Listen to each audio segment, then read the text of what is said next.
Hello everyone, I am Mano Scaling, and I am here to help you today. I know you use this video to fall asleep, so before that, please like the video and subscribe to the channel, and also tell me where you are from and what time you are watching. Now get comfortable and relax.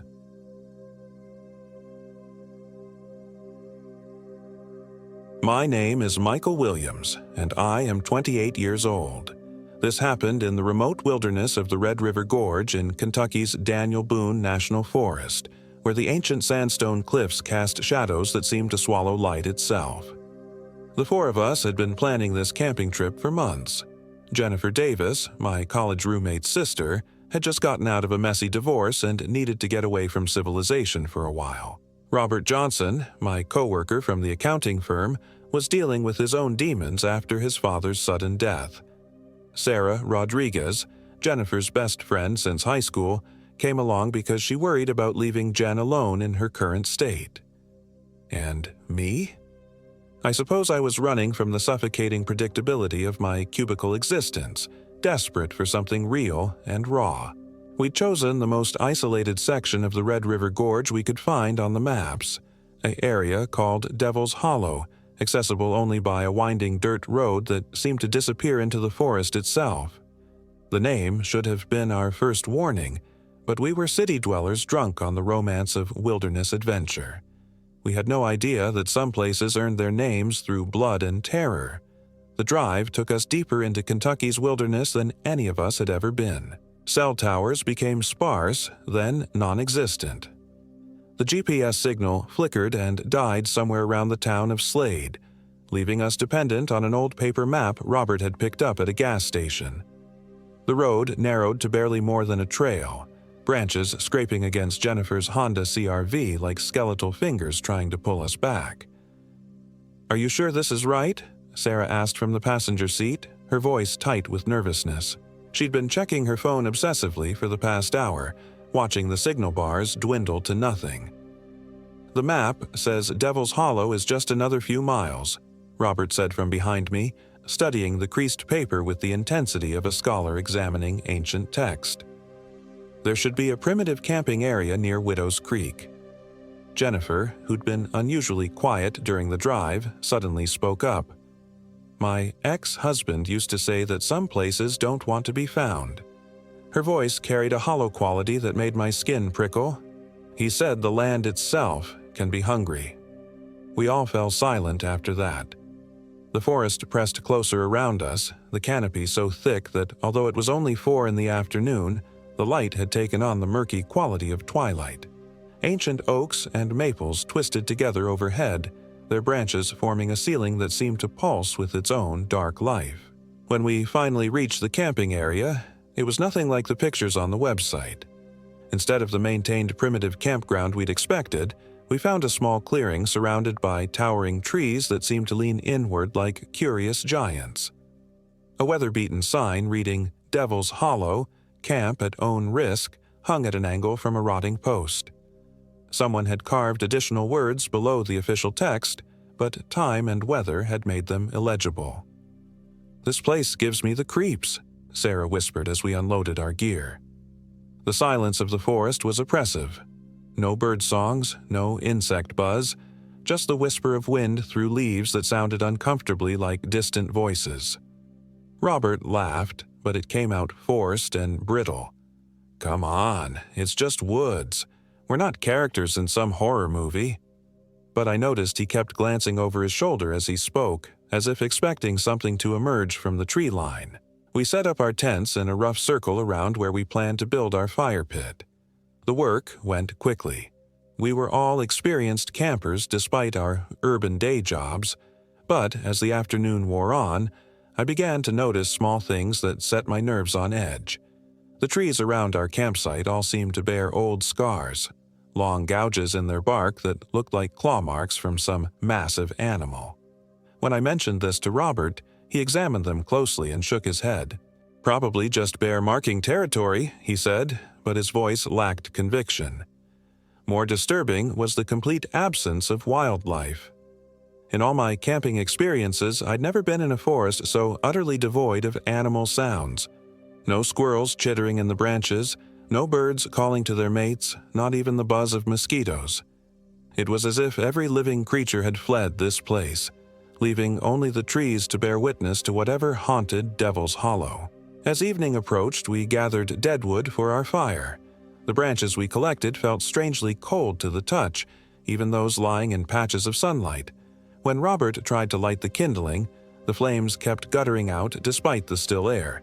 It took nearly a dozen attempts to get a stable fire going, and even then, the flames burned with an odd blue-green tinge that cast sickly shadows on our faces. "Must be some kind of mineral in the wood," Jennifer said, but she moved her sleeping bag further from the fire pit. We all did. The unnatural flames seemed to whisper as they danced, and more than once I could have sworn I heard my name in the crackling of burning wood. Dinner was a subdued affair. The canned chili that had seemed so appealing back in civilization now tasted like ash in my mouth. Sarah complained that her water bottle had developed a metallic taste, and Robert couldn't finish his meal at all, claiming his stomach was upset. Only Jennifer seemed unaffected, eating mechanically while staring into the writhing flames. "I keep thinking about something my grandmother used to tell me," she said suddenly, her voice distant. "She grew up in these mountains, back when families lived off the land. She said there were places where the earth itself was sick, where something ancient and hungry slept in the deep woods." "Jen, you're starting to freak us out," Sarah said with a nervous laugh, but Jennifer continued as if she hadn't heard. "She said that when people went missing in those places, sometimes they'd come back, but they wouldn't really be people anymore. They'd be hollow, hungry, wearing familiar faces like masks. A log in the fire popped loudly, sending up a shower of sparks that looked disturbingly like tiny screaming faces. We all jumped, then laughed awkwardly at our own reactions. "Okay, enough ghost stories," Robert said, standing and brushing off his jeans. "I'm going to gather some more firewood before it gets too dark. We'll need enough to last the night." "Don't go alone," Sarah said quickly. "Michael, go with him." But Robert was already walking toward the tree line, flashlight in hand. "I'll be fine. Just going to grab some of those fallen branches we saw on the way in. Be back in 15 minutes. That was the last time we saw the real Robert Johnson. The 15 minutes stretched to 30, then 45. Sarah paced around the fire pit, checking her watch every few seconds. Jennifer sat motionless, staring into the flames with an expression I couldn't read. The fire had returned to normal orange and yellow, but the warmth it provided felt superficial, unable to penetrate the growing chill in my bones. "He should be back by now," Sarah said for the dozenth time. "Something's wrong." I was about to suggest we go look for him when we heard the sound of footsteps in the darkness beyond our camp. Slow, deliberate steps crunching through fallen leaves. Too slow, I realized with a growing sense of unease. Too measured, like someone concentrating intensely on the simple act of walking. "Robert," I called out. "That you, man?" The footsteps stopped. For a moment, the silence was absolute. Then Robert's voice drifted out of the darkness, but it sounded wrong somehow. Flat and emotionless, like a recording played back at the wrong speed. "Yes," he said simply. "It's me." He stepped into the circle of firelight, and at first glance everything seemed normal. Same rumpled hiking clothes, same messy brown hair, same wire-rimmed glasses catching the light.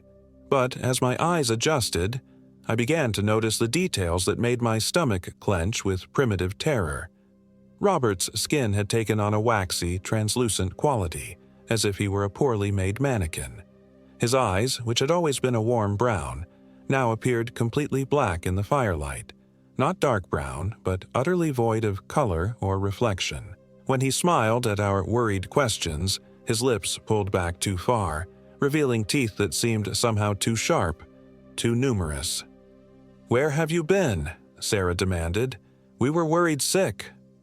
Robert's head turned toward her with mechanical precision, like a doll's head clicking into position. "Gathering wood," he said in that same flat tone. But his hands were empty, and there were dark stains on his clothes that hadn't been there before. "Where's the firewood?" I asked, my voice barely above a whisper. Robert looked down at his empty hands with apparent surprise, as if he'd forgotten what he was supposed to be carrying. "I ate it," he said, then laughed, a sound like breaking glass that made us all flinch. Jennifer stood up slowly, her face pale in the firelight. "Robert, are you feeling okay? You look different." "Different how?" Robert's voice carried no curiosity, no emotion at all, his black eyes fixed on Jennifer with predatory intensity. "I feel wonderful. Hungry, but wonderful." That's when I noticed that Robert wasn't breathing. His chest remained perfectly still, and in the cold night air there was no mist from his exhalations. The thing wearing Robert's face was as still as a corpse, animated only by something that had no need for breath or heartbeat. "I think we should go," Sarah whispered, backing toward her tent. "I think we should pack up right now and leave." The Robert thing's head swiveled toward her with that same unnatural precision. "But we just got here," it said, and when it smiled this time, I could see that its teeth were stained with something dark. "I was hoping we could all get better acquainted." I'd been in my share of frightening situations before, muggings in the city, a car accident on the interstate, even a house fire in college. But this was different.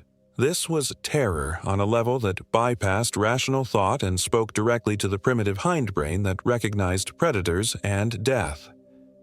Every instinct screamed at me to run, but my legs felt like water. Jennifer, however, seemed oddly calm. She walked over to Robert, studying his face with clinical detachment. "You're not Robert anymore, are you?" she said matter-of-factly. The thing tilted its head, considering her question. "I am Robert," it said finally. "I remember being Robert. I remember his life, his thoughts, his fears. But I am also more than Robert now. Hungrier than Robert ever was." "What happened to him?" Jennifer asked. "What happened to our friend?" "He fed me," the creature said, and its voice carried a note of genuine satisfaction. "He wandered too far from your little circle of light, and he fed me. Now he feeds through me. Now I am strong enough to feed properly." Sarah made a small choked sound and stumbled backward. Her foot caught on a tent rope, and she fell hard, landing just inches from the fire pit. The flames flared higher as if feeding on her fear, casting wild shadows that danced across Robert's increasingly inhuman features. That's when I saw what had happened to his hands. The fingernails had grown into curved claws, stained with what looked like dirt but which I knew was something far worse. His hiking boots bulged strangely, as if his feet had changed shape inside them. When he opened his mouth to speak, I could see rows of needle-sharp teeth extending back into a throat that seemed to go down much deeper than any human throat should. "What are you?" I managed to whisper. The creature that had been Robert Johnson smiled its terrible smile. "I am hunger," it said. "I am the hollow spaces between the trees, the darkness that swallows light. I am what waits in places like this for fools who venture too far from the safety of their concrete and steel." Jennifer nodded, as if this explanation made perfect sense. "A Wendigo," she said softly. "My grandmother's stories were true." "Your grandmother was wise," the creature agreed. "She knew to fear the hungry places, the spots where the boundary between worlds grows thin. This hollow has been feeding for centuries, growing stronger with each offering." I couldn't understand why Jennifer was so calm, why she wasn't running or screaming like every fiber of my being demanded. She just stood there, facing down a nightmare that wore our friend's face as if they were discussing the weather. "Jennifer, we need to go," I said urgently. "Right now." But she shook her head. "There's nowhere to run to, Michael. We're miles from the road and it's dark. In the dark, it has all the advantages." The Wendigo laughed, that same glass-breaking sound. "Listen to her, Michael. She understands. Running only makes the hunt more exciting." Sarah had managed to get back to her feet, and now she was backing away from the fire toward the edge of our campsite. "This isn't real," she kept muttering. "This can't be real." The creature's head snapped toward her with impossible speed. "Oh, but it is real, Sarah. As real as the taste of marrow and the sound of breaking bones. As real as the fear I can smell pouring off you like sweat." I realized with horror that I could smell it too, a sharp, acrid odor that reminded me of a zoo's big cat exhibit, the smell of a predator's cage. "What do you want?" I asked, though I already knew the answer. "What I have always wanted," the Wendigo said. "To feed, to grow stronger, to add your voices to the choir that sings in the darkness." It gestured toward the trees surrounding us, and for the first time, I noticed the shapes hanging from the high branches. Not leaves or Spanish moss, but something else entirely. Something that moved slightly in the windless air. "How many?" Jennifer asked quietly. "Dozens," the creature replied with obvious pride. "Hikers, campers, hunters who thought they knew these woods, all of them feeding me now, all of them part of the Hollow's hunger." Sarah had reached the tree line and she spun around to run into the forest. But the Wendigo moved faster than anything human-shaped should be able to move. One moment it was standing by the fire, the next it was directly in front of her, blocking her escape route. "Where are you going, Sarah?" it asked with mock concern. "The real fun hasn't even started yet," Sarah screamed, a high, piercing sound that should have echoed through the forest but was swallowed almost immediately by the oppressive silence. The Wendigo reached out with one clawed hand and touched her face almost gently. "Shh," it whispered. "Fear spoils the meat." That's when Jennifer acted. While the creature was focused on Sarah, she grabbed a burning branch from the fire and swung it at the Wendigo's head. The flames connected with its face, and the thing let out a shriek that sounded like a dozen voices screaming in harmony. "Run!" Jennifer shouted. "It doesn't like fire." But even as she spoke, I could see that the burns on the creature's face were already healing, the charred flesh knitting itself back together with nauseating speed. The Wendigo turned toward Jennifer with murder in its black eyes. "Clever," it hissed. "But fire only slows us down. It doesn't stop us." I grabbed another burning branch and moved to stand beside Jennifer. Sarah, freed from the creature's hypnotic gaze, scrambled back toward our camp. For a moment, the three of us stood in a rough line, holding our makeshift torches against the darkness that seemed to be pressing closer from all sides. The Wendigo studied us with predatory patience. "You cannot fight what you do not understand," it said. "You cannot kill what was never truly alive. I am the hunger that sleeps in the bones of the earth itself." "Then why are you afraid of the fire?" Jennifer demanded. The creature's laugh was bitter now, edged with pain. "Because fire burns away illusion. Fire reveals truth. And the truth is that I was once human, just like your friend Robert, just like you will be when the change takes hold." I felt a chill that had nothing to do with the night air. "What change?" "Did you think my touch leaves no mark?" the Wendigo asked. "Did you think you could breathe the air of this place, drink its water without consequence? You have been here for hours now. The Hollow's hunger is already growing in your blood." I looked down at my hands, and with growing horror, I saw that my fingernails had grown longer, harder. When I ran my tongue across my teeth, they felt sharper than before. Sarah made a strangled sound, and I saw that her eyes were beginning to take on that same black, reflective quality. Only Jennifer seemed unchanged, and now I understood why she'd been so calm. "You knew," I said. "You knew what this place was." She nodded sadly. "My grandmother told me the signs, the symptoms. She told me how to recognize the hungry places. I've been watching all of you change since we arrived." "Then why did you bring us here?" Sarah's voice was becoming rougher, more guttural. "Because I'm dying," Jennifer said simply. "Cancer, stage 4. The doctors gave me 3 months, maybe less. And I couldn't bear the thought of wasting away in some sterile hospital room." The Wendigo clapped its hands in delight. "How wonderful! A willing sacrifice. It has been so long since someone came to us freely." "I'm not sacrificing myself to you," Jennifer said firmly. "I'm sacrificing myself for them." She turned to Sarah and me, her eyes bright with tears. "The change isn't complete yet. There's still time for you to fight it if you're strong enough, but only if I give you a reason to fight." Before any of us could react, Jennifer thrust her burning branch deep into the chest of the Wendigo.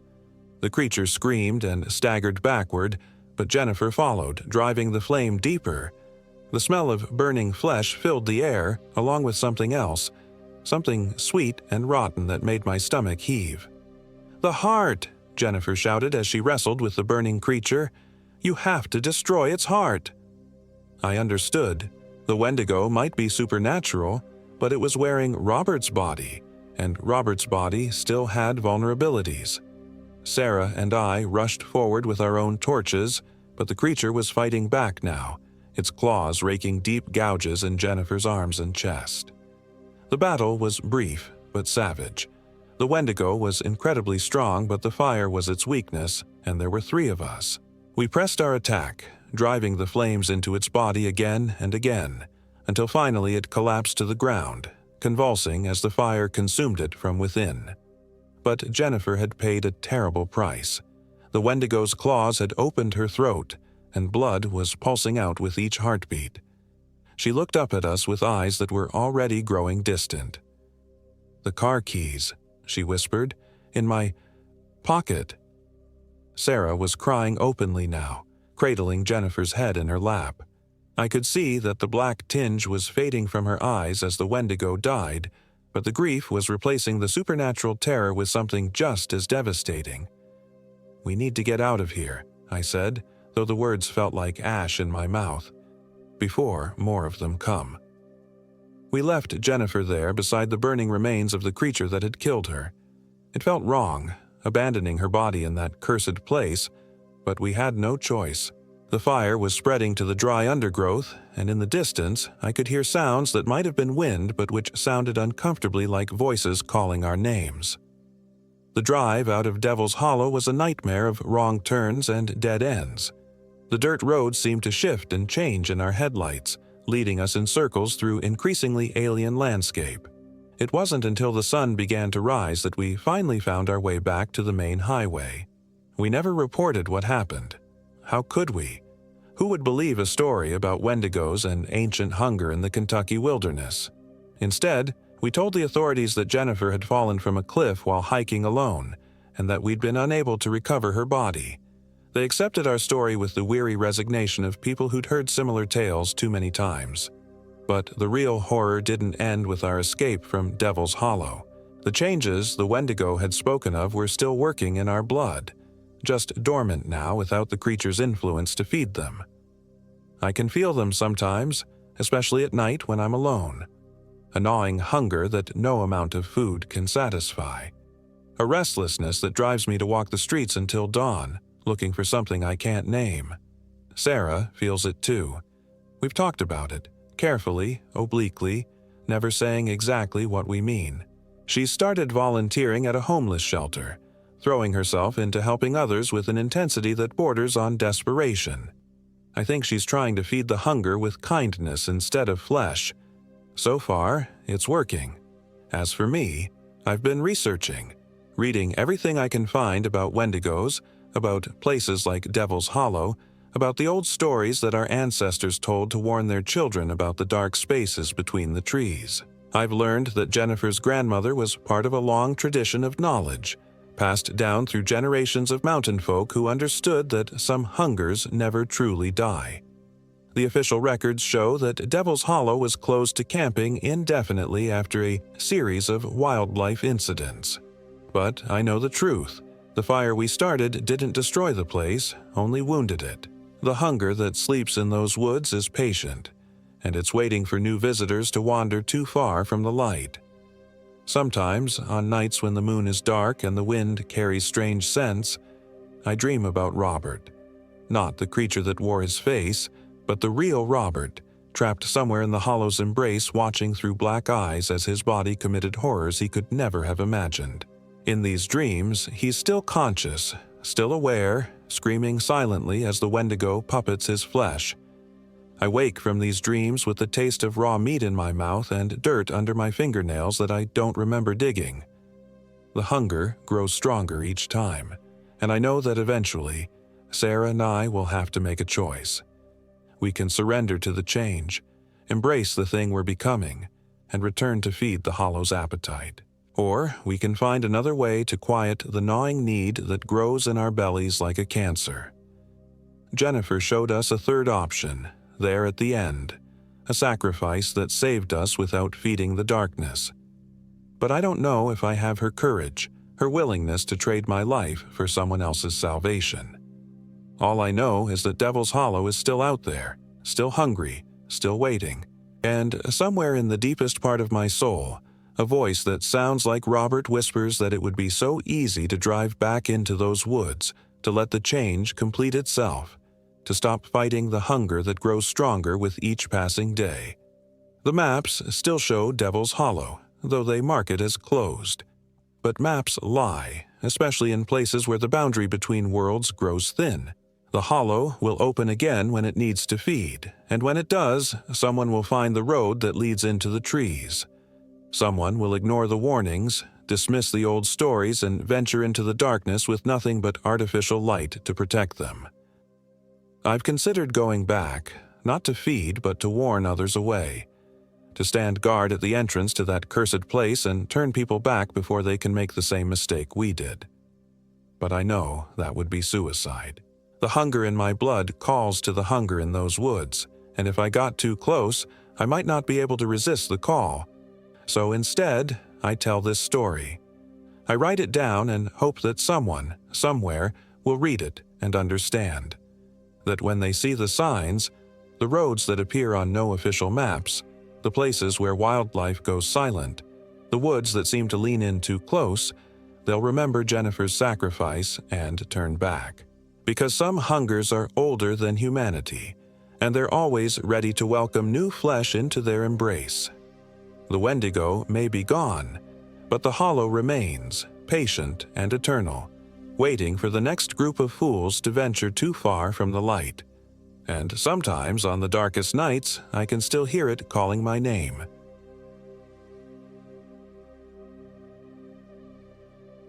My name is Michael Williams, and I am 29 years old. This happened in the Daniel Boone National Forest, deep in the Red River Gorge area of eastern Kentucky, where the ancient sandstone cliffs hold secrets that should never be disturbed. It was supposed to be a simple 3-day camping trip with my college buddies, the kind of weekend escape we'd been planning since graduation 5 years ago, but never seemed to manage until now. Jake Morrison, my roommate from sophomore year, had suggested we finally make good on our promise to explore the wilderness. "Come on, Mike," he'd said over beers that Friday night in Louisville. "When's the next time all 4 of us will be free? Steve's getting married in 6 months, and you know Marcus will be buried in that promotion at the firm." Steve Hendricks had driven down from Cincinnati, his beat-up Jeep Cherokee loaded with enough gear for a week-long expedition despite our modest plans. Marcus Rodriguez flew in from Chicago, looking pale and stressed from another 60-hour work week at his consulting job. We'd all changed since college, the easy camaraderie replaced by the careful politeness of adults who'd grown apart but refused to admit it. The plan was straightforward. Hike into Chimney Top Rock area, set up camp near one of the primitive sites, spend Saturday exploring the gorge system, and drive home Sunday evening. Simple. Clean. A chance to pretend we were still 22 and the world was full of possibilities instead of mortgage payments and performance reviews. We parked at the Chimney Top Rock trailhead on Friday afternoon, the October air crisp with the promise of a cold night. The trees were ablaze with autumn colors, brilliant reds and golds that seemed almost artificial in their intensity.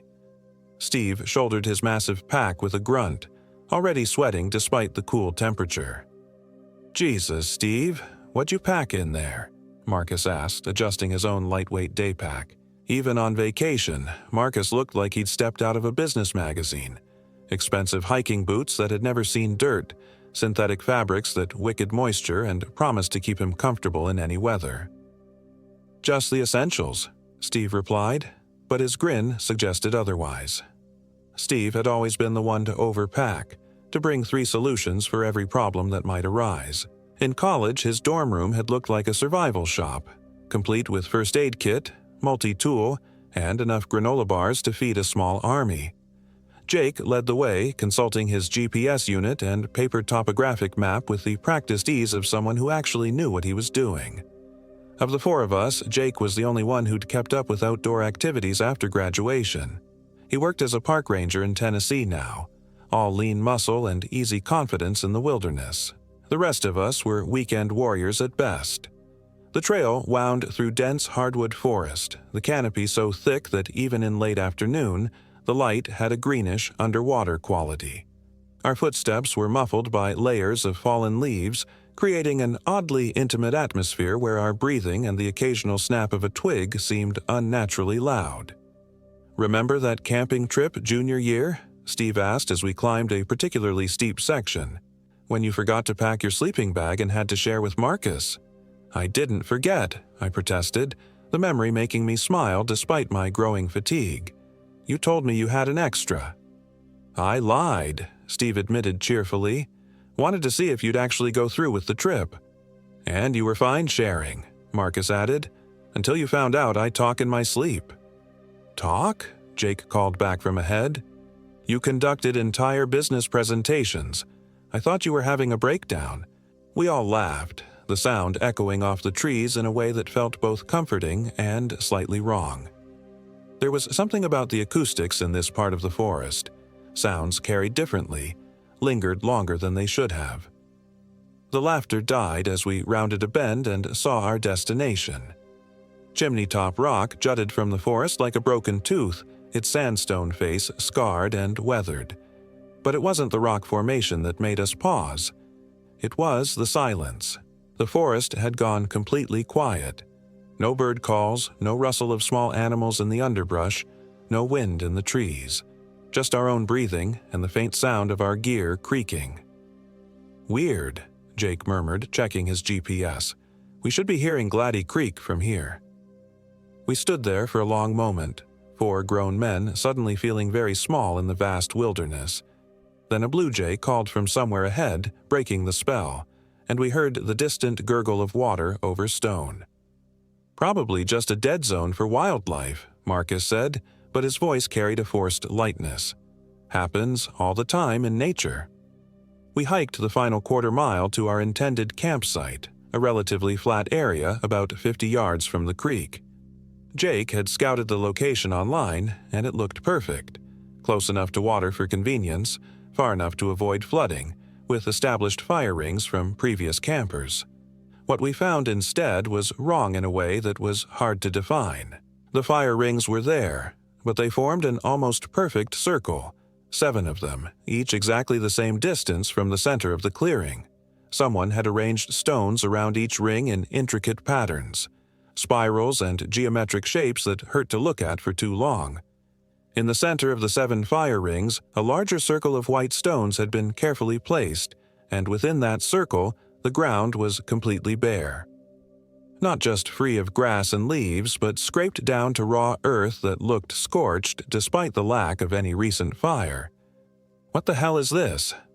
Steve dropped his pack with a thud that seemed to echo longer than it should have. Jake walked the perimeter of the clearing, his expression troubled. "This isn't on any of the Forest Service maps. Primitive campsites aren't supposed to be ceremonial." "Maybe it's some kind of Native American site," Marcus suggested, but his voice lacked conviction. "Wrong area," Jake replied. "The Cherokee didn't really settle this part of Kentucky, and this..." He gestured at the stone patterns. "This isn't Cherokee." I knelt beside one of the fire rings, studying the arrangement of stones around its perimeter. The pattern was hypnotic, drawing the eye inward in a spiral that seemed to keep going deeper than the physical stones should allow. There was something carved into several of the rocks. Not symbols exactly, more like deliberate gouges that formed no recognizable pattern but somehow suggested meaning. "We should find another spot," I said, standing up quickly. The carved marks had made my vision blur in a way that reminded me of staring at optical illusions too long. "Come on, guys," Steve protested. "It's just rocks. Some hippies probably had a ceremony here or something. Besides, it's getting dark, and this is the only decent flat ground for miles." He was right about the time. The sun was already below the tree line, and the temperature was dropping fast. The nearest alternative campsite Jake had marked was another 2 miles deeper into the gorge, and none of us wanted to be setting up camp in complete darkness. We made our decision through mutual reluctance rather than enthusiasm. Jake insisted we camp outside the stone circles, setting up our tents in a rough line about 20 yards away from the clearing. Steve grumbled about wasted preparation but helped gather firewood. Marcus contributed by documenting everything with his phone camera, though he kept having to retake photos because they came out blurry or inexplicably dark. "Probably just the lighting," he muttered, examining another failed shot of the stone patterns. "Or maybe the camera's acting up."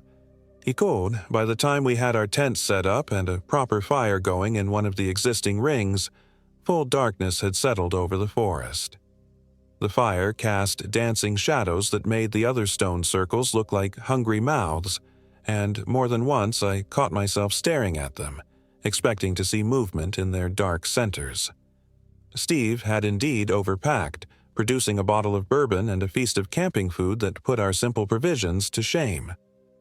We ate well and drank enough to restore some of our college-era camaraderie. The bourbon helped blur the edges of our unease, and soon we were trading stories and jokes like the years hadn't changed us at all. "Remember Professor Hendricks?" Marcus asked, taking another pull from the bottle. "The one who swore that geology final was going to be easy?" "Yeah, right before he gave us a test on rock formations we'd never covered," I replied. "I still have nightmares about limestone versus sandstone identification." "Speaking of nightmares," Steve said, his voice taking on the theatrical tone he used for ghost stories, "you guys know this area has some seriously messed up folklore, right?" Jake looked up from poking the fire. "What kind of folklore?" "I did some research before we came out here," Steve continued, clearly pleased to have captured our attention.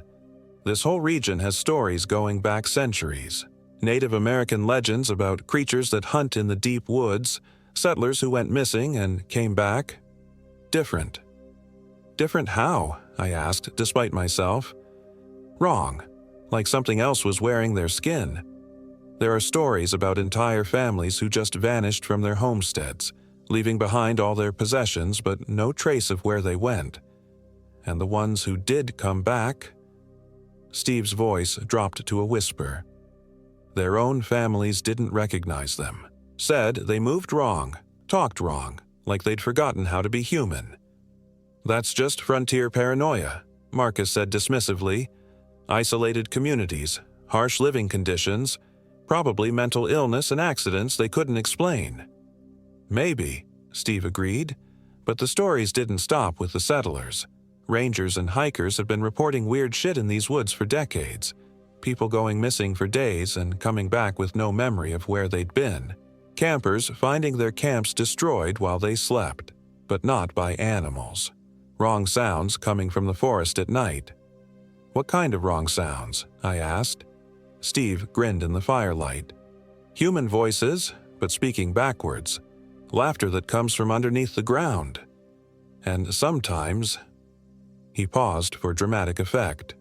"Sometimes campers report hearing their own voices calling to them from the darkness, trying to lure them away from their fires." A log shifted in our fire, sending up a shower of sparks and momentarily brightening the clearing. In that brief flare of light, I could have sworn I saw something move in one of the other stone circles. A quick, furtive motion like someone ducking down. "Did you guys see that?" I asked, pointing toward the far side of the clearing. They all looked, but the fire had settled back to its normal glow, and the circles were lost in shadow again. "See what?" Jake asked. "I thought I saw..." "Never mind. Probably just a trick of the light." But Marcus was studying the darkness with a troubled expression. "You know, I've been feeling like we're being watched ever since we got here. Probably just the isolation getting to me." "It's the forest," Jake said quietly. "Happens to everyone their first time deep in the woods. Your brain isn't used to processing so much natural stimuli. so it starts seeing patterns that aren't there. As if summoned by his words, a sound drifted through the trees, distant but unmistakably human. A voice calling something in a language I didn't recognize, the words carrying clearly on the still air. We all froze, listening. The voice came again, closer this time, and I felt ice form in my stomach as I realized what it sounded like. It sounded like one of us. "That's not possible," Marcus whispered. The voice called a third time, and now there was no mistaking it. It was Jake's voice, but wrong somehow. The inflection off, the tone too flat, like someone doing a poor impression of him. "That's not me," Jake said unnecessarily, his hand moving instinctively to the knife on his belt. "Could be another camper," Steve suggested, but his voice shook slightly. "Maybe someone's lost and calling for help." With my voice, Jake stood up, peering into the darkness beyond our fire's reach. "That's not how being lost works." The voice came again, definitely closer, and this time it was calling Marcus's name in that same wrong Jake inflection. "Marcus, Marcus, come here." "Okay, that's fucked up," Marcus said, scooting closer to the fire. "That's really fucked up." We sat in tense silence, waiting. Minutes passed, then an hour, but the voice didn't return. Eventually, the bourbon and exhaustion overcame our unease, and we began making noises about getting some sleep. "Someone should keep watch," I suggested. "This isn't a war zone, Mike," Steve said, but he didn't sound entirely convinced. "We're just spooked by some weird acoustics and too much ghost story bullshit." In the end, we compromised. Jake volunteered to take first watch, staying up until midnight, then waking Marcus for the second shift. Steve and I would split the remaining hours until dawn. I zipped myself into my sleeping bag, listening to the others settling into their tents. The fire had burned down to glowing coals, casting barely enough light to see the clearing. From my position, I had a clear view through my tent's mesh window of the stone circles, now just dark shapes against the darker forest. Sleep didn't come easily. Every small sound, the settling of cooling rocks, the distant call of an owl, the whisper of wind through leaves, made me tense. But eventually, exhaustion won out, and I drifted into uneasy dreams. I woke to Marcus shaking my tent. "Mike, wake up! Something's wrong!" I struggled out of my sleeping bag, immediately aware that something was different. The forest was too quiet again, and our fire had gone completely out despite Jake banking it carefully before his watch ended. "What time is it?" I asked, checking my watch. 3:30 in the morning. "That's just it," Marcus said, his voice tight with controlled panic. "I don't know. My watch stopped at 1:47 and my phone's completely dead. Not low battery. Dead, like the circuit board fried." I checked my own phone. Black screen, no response to the power button. My watch was still running, but it showed 3:30, which meant either Marcus's watch was wrong or time had jumped forward an hour and 43 minutes without my noticing. "Where's Jake?" "That's what I was hoping you'd know. His tent's empty, sleeping bag's still warm, but he's gone."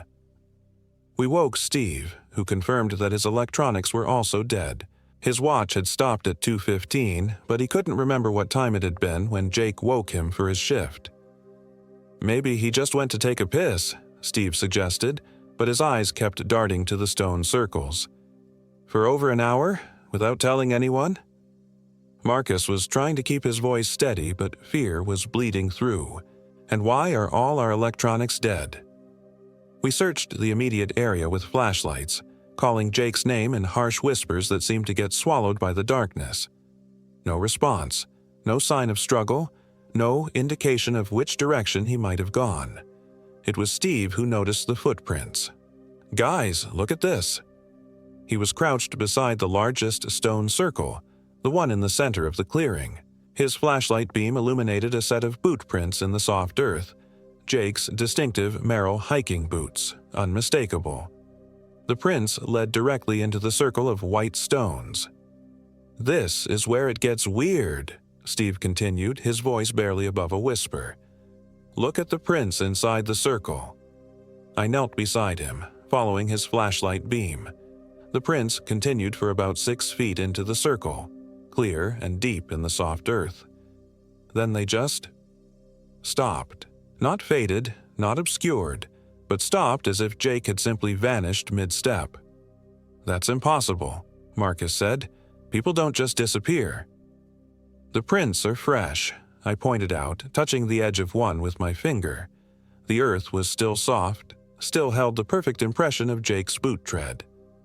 We spent the next hour searching frantically, expanding our search radius in increasingly desperate circles around the camp. We found nothing. No more footprints, no broken branches, no sign that Jake had ever existed. "We need to hike out and get help," Marcus said as dawn began to filter through the trees. "Call the rangers, get a search party." "With what?" Steve held up his dead phone. "And it's a 2-hour hike back to the car. What if Jake comes back while we're gone?" "What if he doesn't?" Marcus countered.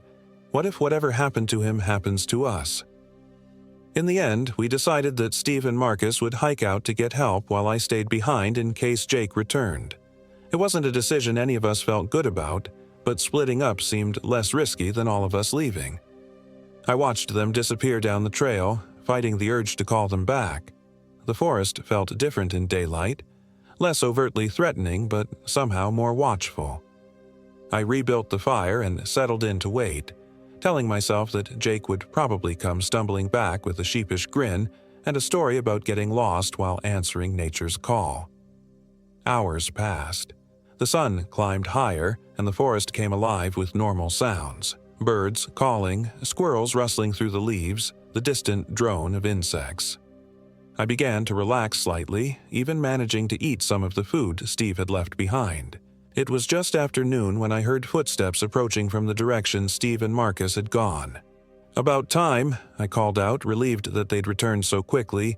"Did you find Jake? Did you get—" The words died in my throat as Jake emerged from the trees. He looked exactly the same as when I'd last seen him.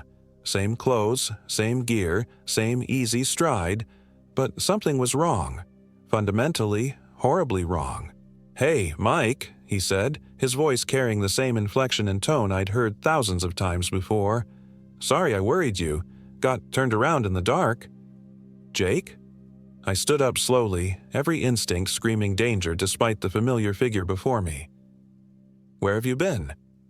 "Just exploring. Lost track of time." He smiled, the expression perfectly normal except for something I couldn't quite identify. "Where are the others?" "They went for help. We've been looking for you all night." I was backing away without realizing it, my body responding to signals my conscious mind hadn't processed yet. "All night?" Jake tilted his head slightly. "But I just left. It's only been a few minutes." That's when I noticed his eyes. Jake had brown eyes. Always had, ever since I'd known him.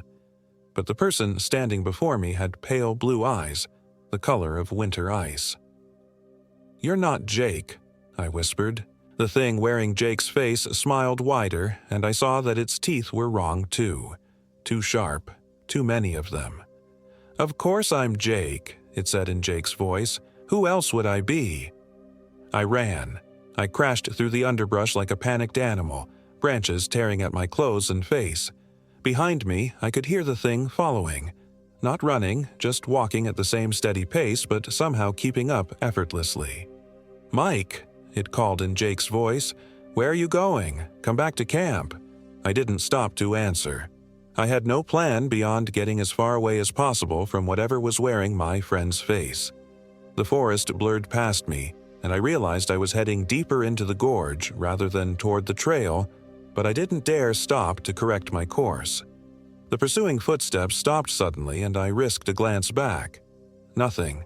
The forest was empty except for the normal sounds of birds and insects.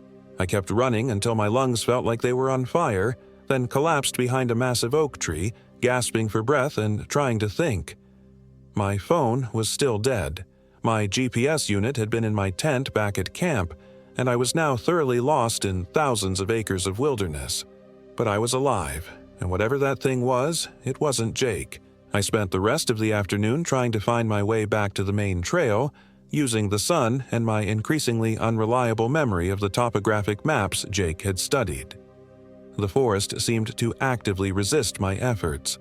Trails that I was certain led back toward the parking area would curve mysteriously in the wrong direction, and landmarks I thought I recognized turned out to be completely unfamiliar when approached from a different angle. As evening approached, I was forced to accept that I was going to spend another night in the woods. I found a sheltered spot between two large boulders and gathered enough dry wood for a small fire. The temperature was dropping again, and without my sleeping bag or proper gear, I was going to have a miserable time of it. The fire helped, both for warmth and for the psychological comfort of light in the growing darkness.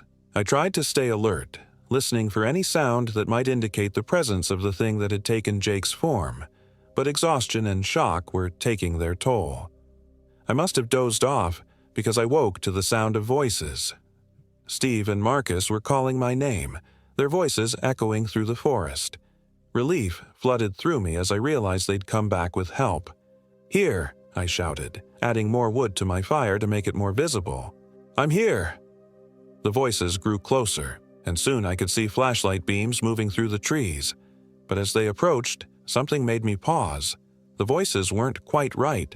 Steve's voice was too high, Marcus's too deep, and they were saying my name wrong. Michael instead of Mike, which none of my friends had called me since elementary school.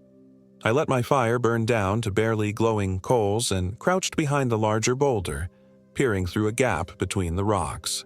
3 figures emerged into the small clearing where I'd made camp. In the dim firelight, they looked exactly like Jake, Steve, and Marcus. Same clothes, same gear, same general proportions.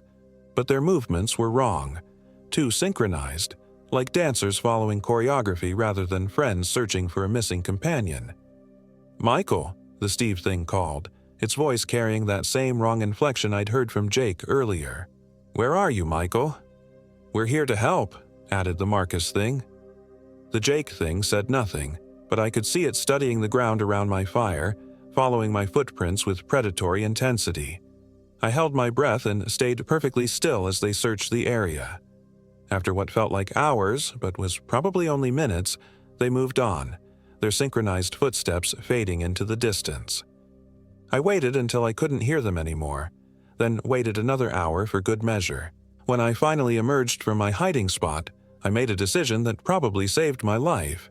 Instead of trying to follow what I thought was the trail back to the parking area, I would head toward the nearest major road and try to flag down help. According to the maps Jake had shown us, Highway 715 ran roughly parallel to this section of the Daniel Boone National Forest, about 3 miles to the east. If I could find it, I could follow it to civilization. I struck out through the forest, using the stars for navigation and moving as quietly as possible. Every shadow could hide one of those things. Every sound could signal their approach. The temperature had dropped well below freezing, and without proper gear, hypothermia was becoming a real concern. It was nearly dawn when I finally stumbled onto a gravel road that I prayed would lead to the highway. My feet were numb, my hands were shaking uncontrollably, and I was pretty sure I was in the early stages of hypothermia. But I was alive, and I was out of the immediate danger of the forest. The gravel road led to a small farm, where an early-rising elderly man named Earl Peterson took one look at my condition and bundled me into his kitchen without asking questions. His wife Martha fed me hot coffee and eggs while Earl called the sheriff's department. The official search for my 3 friends lasted 6 days and involved dozens of volunteers, tracking dogs, and helicopter overflights. They found our campsite exactly as I'd described it: the stone circles, the dead electronics, the footprints leading to nowhere. They found no trace of Jake, Steve, or Marcus. The investigators were kind but skeptical. 3 grown men don't just vanish without a trace, they said. There had to be a logical explanation. I stuck to the facts as much as possible, leaving out the supernatural elements that no one would believe anyway. I told them we'd gotten separated during the night. I told them I'd gotten lost trying to find help. I told them I'd seen what I thought were my friends but couldn't reach them before they disappeared again. All of it was true, in a way. The case remains open, officially. 3 missing persons, no evidence of foul play, no leads worth pursuing. The families held memorial services after 6 months. Steve's parents asked me to speak at his service, and I did my best to honor the memory of my real friend rather than the thing that had worn his face in those woods. I've never been camping since then. I moved away from Louisville, changed jobs, tried to put as much distance as possible between myself and the Daniel Boone National Forest. But sometimes, late at night, my phone will ring with no caller ID. When I answer, I hear familiar voices calling my name. Jake's voice, Steve's voice, Marcus's voice. They sound exactly right now, perfect imitations that might fool anyone who hadn't seen what I'd seen. They ask where I am, why I left them behind, when I'm coming back to visit. I always hang up. But the calls keep coming, and I can't shake the feeling that someday I might be weak enough to answer.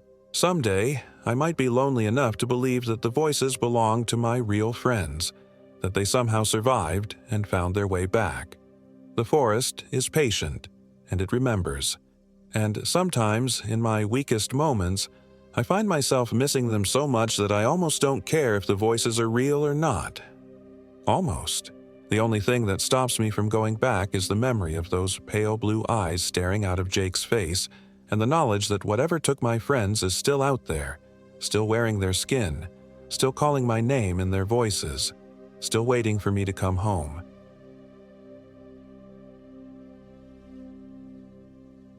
My name is David Jones, and I am 28 years old.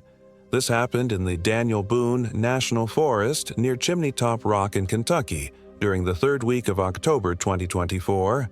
I should have listened to the ranger at the visitor center. When I mentioned we were planning to camp near the old mining trails below Chimney Top Rock, his weathered face had darkened. "Folks don't usually come back from that area the same," he'd muttered, scratching at a scar that ran from his left ear to his jaw. "Been too many disappearances. Too many changes." But Michael Williams, my best friend since college, had laughed it off. "Superstitious mountain folk," he'd said with that cocky grin that had gotten us into trouble more times than I could count. Jennifer Williams, Michael's younger sister, had rolled her eyes at both of us. "You're both idiots," she'd said, shouldering her pack with practiced ease. At 25, she was already a more experienced hiker than either of us, having spent the last 3 years leading wilderness survival courses in Colorado. "The only thing we need to worry about is Michael's cooking." We'd been planning this trip for months. Michael was going through a brutal divorce, and I'd just lost my job at the marketing firm in Louisville. Jennifer had suggested we needed to get back to basics and remember what really mattered. The irony of those words would haunt me for the rest of my life. The trail to our planned campsite wound through dense hardwood forest, the autumn leaves creating a canopy of gold and crimson above us. The familiar weight of my pack felt comforting, and for the first few hours, everything seemed perfect. We joked about old times, shared trail mix, and took photos of Jennifer posing dramatically on fallen logs. But as we climbed higher, something began to feel wrong. It started with the silence. Forests are never truly quiet. There's always the rustle of small animals, the call of birds, the whisper of wind through leaves. But as we ascended the narrow trail toward Chimney Top Rock, these sounds gradually faded until we walked in an oppressive hush broken only by our own footsteps and labored breathing. "Where are all the birds?" Jennifer asked, stopping to adjust her hiking boots. Her voice seemed unnaturally loud in the stillness. Michael wiped sweat from his forehead with the back of his hand. "Probably migrating south. It's late October." But I'd hiked these mountains before, and this felt different. Wrong. The very air seemed to press against us, thick and heavy despite the cool temperature. The familiar earthy scent of decomposing leaves was tainted with something else, something sweet and cloying that made my stomach turn. We reached our planned campsite just as the sun began to set behind the ridge. It was a small clearing beside a creek, surrounded by towering oaks and maples. The guidebook had described it as a peaceful spot with easy access to water and excellent views of the surrounding peaks. What it hadn't mentioned was how the shadows seemed to move independently of the swaying branches, or how the creek's babbling sounded almost like whispered conversations in a language I couldn't understand. "This place gives me the creeps," Jennifer said as she dropped her pack. She was staring at something carved into the bark of a massive oak tree, symbols that looked ancient and deliberately obscured by decades of bark growth. "Probably just old logging marks," Michael said, but his voice lacked its usual confidence. He was looking up at the canopy, where something had rustled despite the absence of any wind. We set up camp quickly, driven by an unspoken urgency as darkness crept through the forest. My hands shook as I struggled with my tent stakes, and I couldn't shake the feeling that we were being watched. Every few minutes I found myself glancing over my shoulder, convinced I'd seen movement in my peripheral vision. The fire was the worst part. Michael had always been good with fires. It was one of his few outdoor skills that rivaled Jennifer's. But that night, the flames behaved strangely. They flickered and danced in patterns that defied the gentle breeze, occasionally flaring bright blue or sickly green before returning to normal orange. The wood hissed and popped as if it were wet, though it had been seasoned and dry when we'd gathered it. "Something's wrong with this wood," Michael muttered, poking at the fire with a stick. "It keeps trying to go out." Jennifer was crouched beside the creek, filling our water bottles. "The water tastes funny too," she called back. "Metallic, like pennies." I was digging through my pack, looking for the camp stove, when my fingers found something that shouldn't have been there. It was a small cloth pouch, tied with sinew and filled with what felt like bones and dried herbs. The smell that wafted from it was the same cloying sweetness we'd noticed on the trail, now concentrated and nauseating. "Did either of you put this in my pack?" I asked, holding up the pouch. They both turned to look at me, and in the flickering firelight their faces seemed momentarily unfamiliar, shadows falling in wrong places, features subtly distorted. "What is it?" Jennifer asked, stepping closer. "I don't know. Some kind of..." I started to say charm or fetish, but the words died in my throat as the pouch began to warm in my hands. Not just warm, hot enough that I dropped it with a yelp. The moment it hit the ground, the forest erupted in sound. Not natural sounds. Something between a howl and a scream that seemed to come from everywhere at once. The fire flared so high that we all stumbled backward, and for just a moment, I swear, I saw shapes moving in the flames. Human shapes, writhing and reaching toward us with charred, skeletal fingers. Then silence returned, more oppressive than before. "We should leave," I said, my voice barely above a whisper. "First thing in the morning.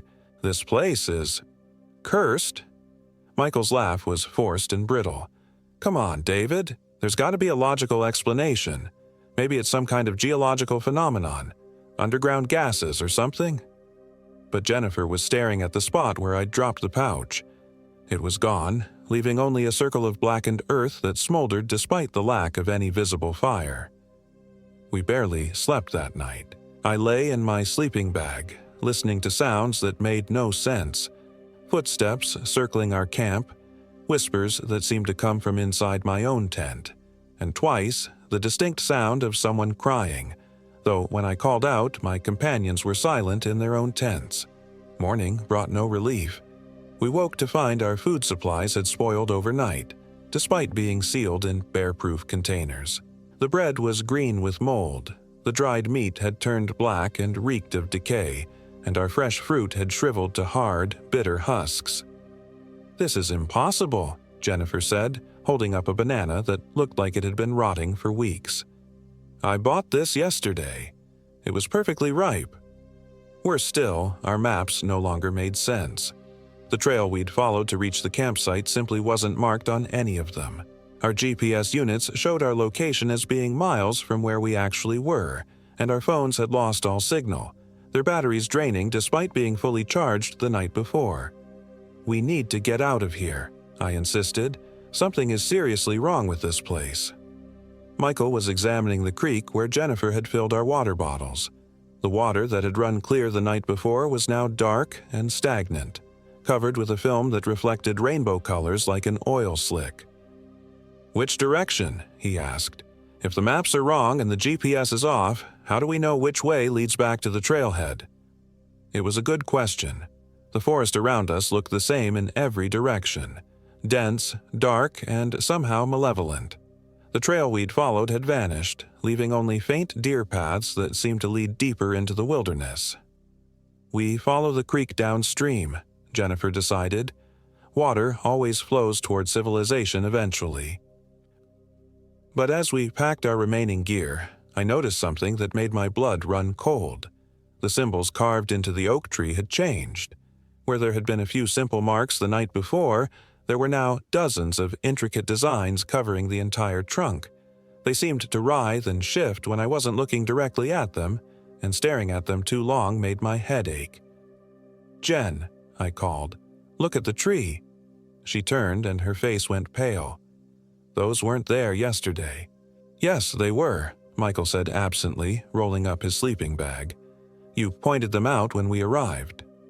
Jennifer and I exchanged glances. Michael was wrong. There had only been a few faint marks, not this elaborate tapestry of symbols that seemed to tell some ancient, horrifying story. "Michael," I said carefully, "do you remember what you had for dinner last night?"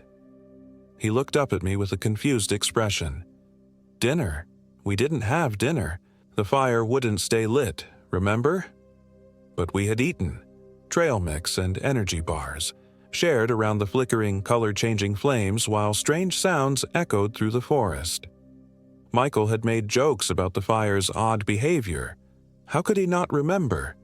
Jennifer grabbed my arm, her fingers digging in hard enough to bruise.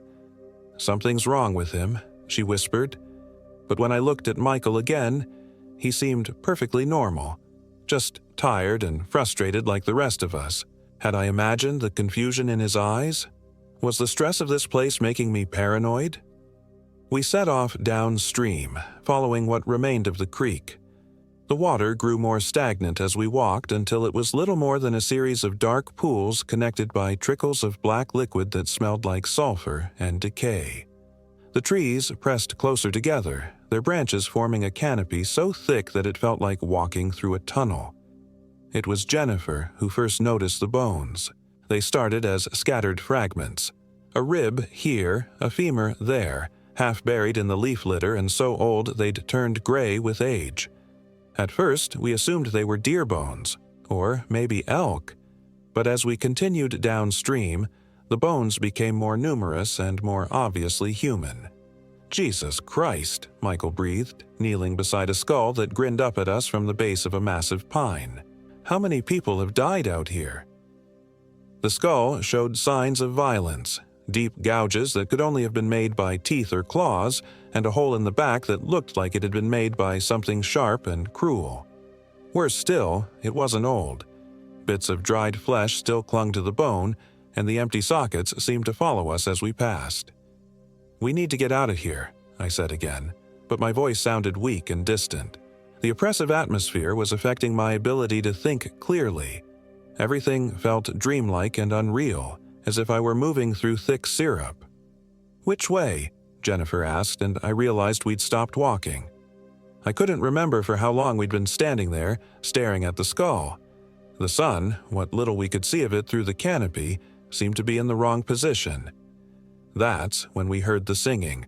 It was faint at first, barely audible over the sound of our own breathing. A woman's voice, high and sweet, singing something that might have been a lullaby. It seemed to come from deeper in the forest where the trees grew so thick that they created walls of shadow. "Hello," Jennifer called out. "Is someone there? We're lost." The singing stopped abruptly, and the silence that followed was absolute. Not even the sound of our own heartbeats seemed to penetrate it. Then the voice came again, but closer, much closer. "Help me," it said. And now it was clearly coming from our right, though I couldn't see anyone through the trees. "Please, I'm hurt. I can't move." "Stay together," I said, but Michael was already pushing through the underbrush toward the voice. "Someone's in trouble," he said. "We can't just ignore it." "Michael, wait!" Jennifer grabbed for his arm, but he'd already disappeared into the trees. The voice came again, pleading and desperate. "Please, hurry, I'm bleeding. Something attacked me." Against every instinct screaming at me to run, I followed Michael into the dense underbrush. Jennifer was right behind me, her breathing sharp and panicked. The trees here were different, older, more twisted, their bark scarred with the same symbols we'd seen at our campsite. We found Michael standing in a small clearing, staring at something I couldn't see. His face was blank, his eyes unfocused. "Where is she?" I asked. "Where's who?" he replied, not looking at me. "The woman, the one calling for help." Michael turned to face me, and for a moment I didn't recognize him. His features were the same, but something behind his eyes was different. Cold, hungry. "There's no woman," he said with a smile that was too wide and showed too many teeth. "There never was." That's when Jennifer screamed. I spun around to see her pointing at the ground around Michael's feet. The earth was littered with bones, but these were fresh, still bloody, still wearing scraps of clothing and jewelry. A park ranger's badge lay half buried in the leaf litter, and beside it, a child's sneaker that couldn't have been there more than a few days. "Michael," I said slowly, backing away, "we need to leave, now." But Michael wasn't Michael anymore, not entirely. He tilted his head at an angle that was too sharp, too bird-like, and when he spoke, his voice carried harmonics that made my teeth ache. "Leave," he said. "But we just got here, and I'm so very hungry."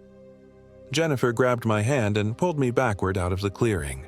We ran blindly through the forest, branches tearing at our clothes and faces, the sound of something large crashing through the underbrush behind us. I could hear Michael laughing, but the sound was wrong. Too high, too shrill, like the cry of a hunting hawk. We ran until our lungs burned and our legs gave out, finally collapsing beside a stream that looked cleaner than the stagnant pools we'd been following. The water ran clear and cold, and for a moment I thought we might have found our way back to normal forest. "What happened to him?" Jennifer gasped, splashing water on her face. "What the hell happened to Michael?" I didn't have an answer. I'd read about Wendigos in college during a comparative mythology class, but those were just stories. Legends created to explain harsh winters and starvation in the northern wilderness. They weren't real. But as I knelt beside the stream, I saw my reflection in the water, and for just a moment, it wasn't my face looking back at me. The features were sharper, more predatory, and the eyes were completely black. "David?" Jennifer's voice seemed to come from very far away. "David, are you okay?" I blinked and my reflection returned to normal, but the feeling remained. A cold, gnawing hunger that had nothing to do with our spoiled food supplies. "I'm fine," I lied, "just tired." But I wasn't fine. Something was changing inside me. Something triggered by the cursed pouch, or the symbols on the trees, or simply by spending too much time in this corrupted place. I could feel it like a parasite in my mind, whispering suggestions that became harder to ignore with each passing hour.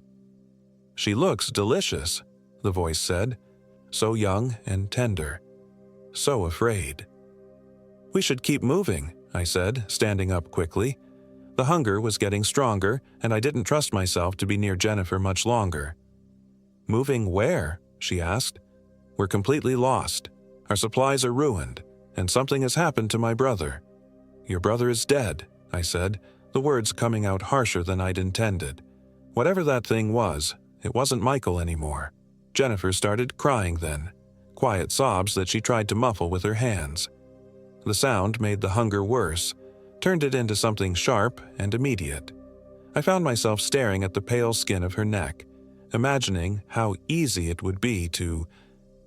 No. I forced the thought away, biting down on my tongue hard enough to draw blood. The pain helped clear my head, if only temporarily. "There," I said, pointing upstream. "I can see daylight through the trees. Maybe we can find high ground, get our bearings." It was a lie.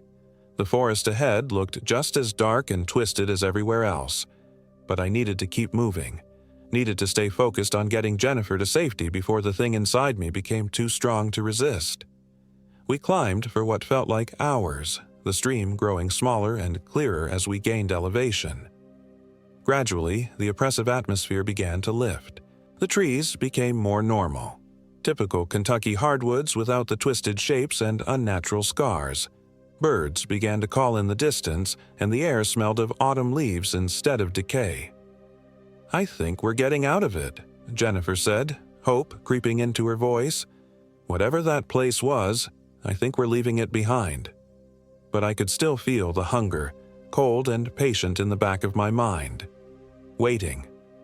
We crested a ridge and found ourselves looking down at a valley I recognized. Highway 27 cut through it like a gray ribbon, and I could see the roof of the Daniel Boone National Forest Visitor Center in the distance. "We made it," Jennifer laughed, tears streaming down her face. "We actually made it." I should have felt relief. Instead, I felt only disappointment. The hungry thing inside me had been looking forward to the long, dark hours of night still ahead. It had been planning. "David?" Jennifer was looking at me with concern. "Are you okay? You look..." "I look like what?" "Pale. And your eyes..." She stepped back from me. "Your eyes look wrong." I could feel them changing, the irises expanding until they swallowed the whites entirely. The hunger was rising now, no longer content to whisper suggestions. It wanted blood. It wanted fresh meat. It wanted to crack bones between its teeth and suck out the marrow. "Run," I managed to say through gritted teeth. "Jennifer, run." To her credit, she didn't hesitate. She turned and sprinted down the slope toward the highway, her hiking boots slipping on the loose shale but somehow keeping her upright. I tried to follow, tried to help her escape, but my body no longer obeyed my commands. Instead, I found myself pursuing her with inhuman speed and grace, bounding down the hillside like a predator that had been built for this exact purpose. The rational part of my mind screamed in horror, but it was growing smaller and quieter with each passing second. Jennifer was fast, but I was faster. I caught up with her just as she reached the edge of the highway, my hands closing around her shoulders with enough force to drive her to her knees. "Please," she gasped. "David, I know you're still in there. Fight it." For a moment, her words penetrated the hunger. I saw myself as if from outside, crouched over my best friend's sister like some feral animal, my fingernails grown into claws, my teeth sharp and yellowed. The rational part of my mind surged forward, horrified by what I'd become. "Let her go," I told myself. "This isn't you. This isn't who you are." But the Wendigo's voice was stronger now, drowning out my own thoughts with its cold, endless hunger. "She hurt you," it whispered. "They all hurt you. They took your job, your dignity, your future. They deserve this." "I'm sorry," I said, and I meant it. Some part of me, the part that was still David Jones, truly was sorry. Then I heard the sound of an engine, and headlights swept across us as a car rounded the bend. Jennifer screamed and waved her arms, and I felt the Wendigo's hold on me falter in confusion. The thing inside me understood wilderness and darkness and ancient hungers, but it had no context for modern technology. The car, a park ranger's SUV, skidded to a halt beside us. The same weathered ranger who had warned us at the visitor center stepped out, but now he carried a shotgun loaded with shells that gleamed with more than simple metal. "Step away from her, son," he said calmly. "I know what you're becoming, and I know how to stop it." The Wendigo snarled and tried to flee, but the ranger was faster. The first shot took me in the shoulder, spinning me around and dropping me to the asphalt. The second shot hit me center mass, and suddenly the cold hunger was replaced by a different kind of cold, the kind that came with blood loss and shock. As I lay dying on the highway, I felt the Wendigo's presence evaporating like smoke. My last conscious thought was relief. Relief that Jennifer was safe, that the thing inside me hadn't been able to complete its transformation, that at least one of us would make it home. But that wasn't the end of the story. I woke up 3 days later in a hospital in Somerset, Kentucky. The doctors said it was a miracle, that the shotgun blasts should have killed me instantly, but somehow I'd survived with only minor injuries. The wounds had healed with supernatural speed, leaving only faint scars as evidence of what had happened. Jennifer visited me once. She looked pale and hollow-eyed, and she flinched when I tried to touch her hand. "You saved my life," she said quietly. "The ranger said you fought it off long enough for him to arrive. He said most people don't have that kind of strength." I wanted to tell her the truth, that I hadn't fought anything off, that I'd been fully consumed by the Wendigo's hunger and only stopped by the ranger's intervention. But I could see in her eyes that she needed to believe I was still the David she'd known, that some part of her brother's best friend had survived intact. So I lied. "I'm just glad you're okay," I said. She nodded and stood to leave. At the door, she paused. "The ranger said Michael's body was never found. He said sometimes, in places like that, they never are." After she left, I stared at the ceiling and tried to ignore the whisper of hunger that still echoed in the back of my mind. The doctors said I was healing remarkably well, that I'd be able to go home soon. They didn't understand that I could never really go home, not when I could still feel the Wendigo's presence like a splinter in my soul, waiting for the right moment to emerge again. Not when I caught myself staring at the nurses with an expression that made them uncomfortable. Not when I woke up each morning tasting copper and craving something I couldn't name. The ranger visited me on my last day in the hospital.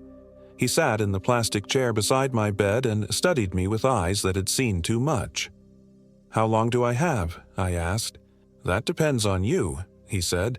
"Some folks fight it their whole lives and die human. Others give in the first time they get hungry enough." "And if I give in? Then I'll be waiting," he said simply.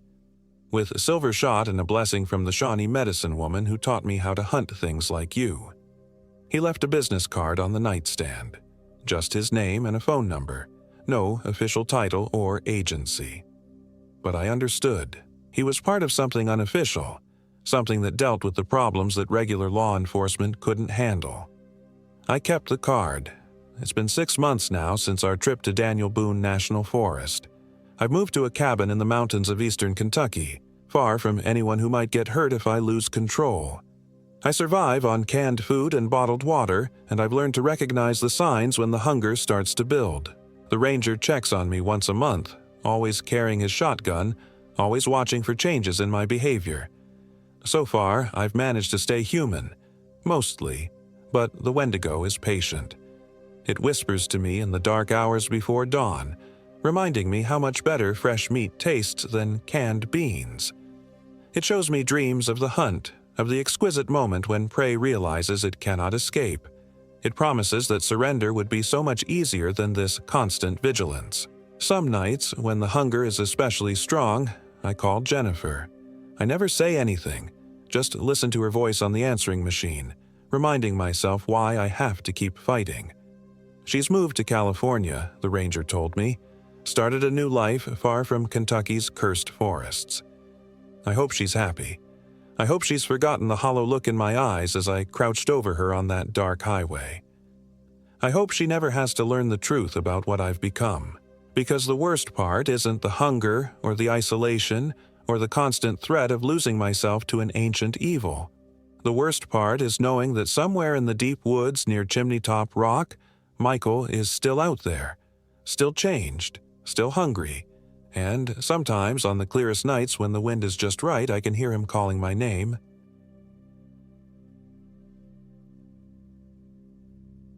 My name is Michael Williams, and I am 34 years old. This happened in the remote wilderness of Red River Gorge, deep in Kentucky's Daniel Boone National Forest, where the ancient sandstone cliffs hide secrets that should never see daylight.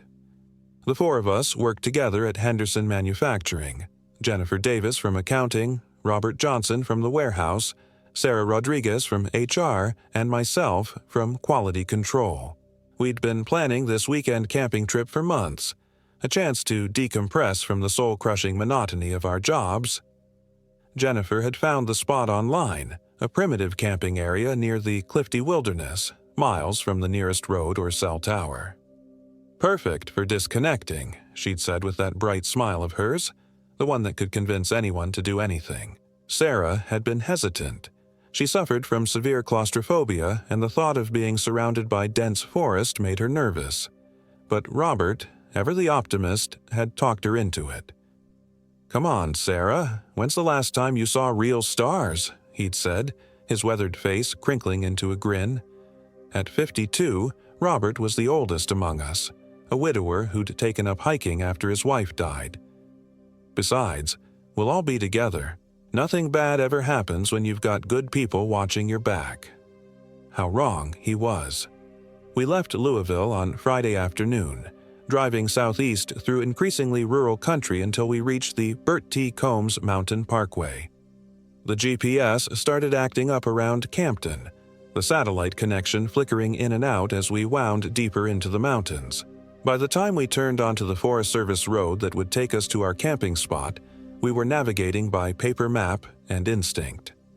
The dirt road was barely wide enough for one vehicle, hemmed in by towering hemlocks and massive rhododendron bushes that scraped against the windows. My Honda Pilot groaned and lurched over ruts and exposed roots. After what felt like hours but was probably only 30 minutes, we reached a small clearing beside Wolf Pen Creek. "This is it," Jennifer announced, consulting her printed directions. The clearing was perhaps 50 feet across, ringed by ancient trees whose canopy blocked out most of the late afternoon sun. The creek gurgled nearby, dark water flowing over moss-covered stones. It was beautiful in a primal way, but something about the place felt wrong, like we were intruding on something that had been undisturbed for far too long. We set up camp efficiently. Robert and I pitched the tents while Jennifer and Sarah gathered kindling for a fire. The silence was oppressive. No bird calls, no rustling of small animals, just the constant whisper of wind through the leaves high above. Even Sarah noticed it. "It's too quiet," she murmured, wrapping her arms around herself despite the warm October air. "Forests are supposed to be full of life." "Maybe we're just deep enough that the animals aren't used to people," I offered, though I didn't believe it myself. I'd camped plenty of times, and this felt different. Wrong. As darkness fell, we built a fire and tried to recapture the excitement we'd felt during the drive down. But conversation came in fits and starts, punctuated by long silences that seemed to stretch on forever. The flames danced strangely, sometimes flaring green or blue when there was no reason for the color change. We attributed it to minerals in the wood, though none of us really believed that explanation. Robert was the first to notice that his phone had completely died, despite being fully charged when we arrived. Then Jennifer's GPS unit went dark. My compass spun lazily, unable to find magnetic north. Sarah's digital camera flickered through its memory, displaying photos we'd never taken, blurry images of trees that looked familiar but wrong, faces in the shadows that resolved into nothing when we looked closer. "Electronics always get screwy in the mountains," Robert said, but his voice lacked conviction. "Magnetic fields, iron ore, who knows what's down here?" We turned in early, the oppressive atmosphere having drained our enthusiasm for stargazing or campfire stories. I shared a tent with Robert while Jennifer and Sarah bunked together. As I lay in my sleeping bag, I could hear the creek babbling nearby, but occasionally the sound would change, becoming almost like whispered voices having a conversation just below the threshold of understanding. I must have dozed off because I woke to the sound of a zipper. My tent flap was open, cold air flowing in, and Robert's sleeping bag was empty but unzipped from the inside. My watch read 2:17 a.m. "Robert," I whispered into the darkness beyond the tent. No response. I grabbed my flashlight and crawled outside. The fire had died to glowing embers, casting everything in blood-red shadows. I called Robert's name louder, and a moment later heard the other tent unzipping. "What's wrong?" Jennifer's voice was thick with sleep. "Robert's gone. His sleeping bag was empty." Sarah emerged behind Jennifer, her face pale in the flashlight beam. "Gone where? There's nowhere to go out here." We spent 20 minutes searching the immediate area, calling Robert's name and sweeping our flashlights through the forest. But the beam seemed to die after only a few feet, swallowed by a darkness that felt almost solid. We found his boots by the creek, neatly placed side by side as if he'd deliberately removed them before wading in. "Maybe he went for a midnight swim," Jennifer suggested, but her voice shook. The creek was only knee-deep and ice-cold with mountain runoff. We were about to give up and wait for dawn when we heard him coming back through the trees. Heavy footsteps crashed through the underbrush, snapping branches with no regard for stealth. My flashlight caught him emerging from between two massive oaks about 30 feet downstream. "Robert! Thank God, we were worried sick." Jennifer rushed toward him, but I grabbed her arm. Something was wrong. Robert walked with a strange, stilted gait, his arms hanging loose at his sides. His feet were bare and muddy, but he showed no sign of discomfort from the rocky ground.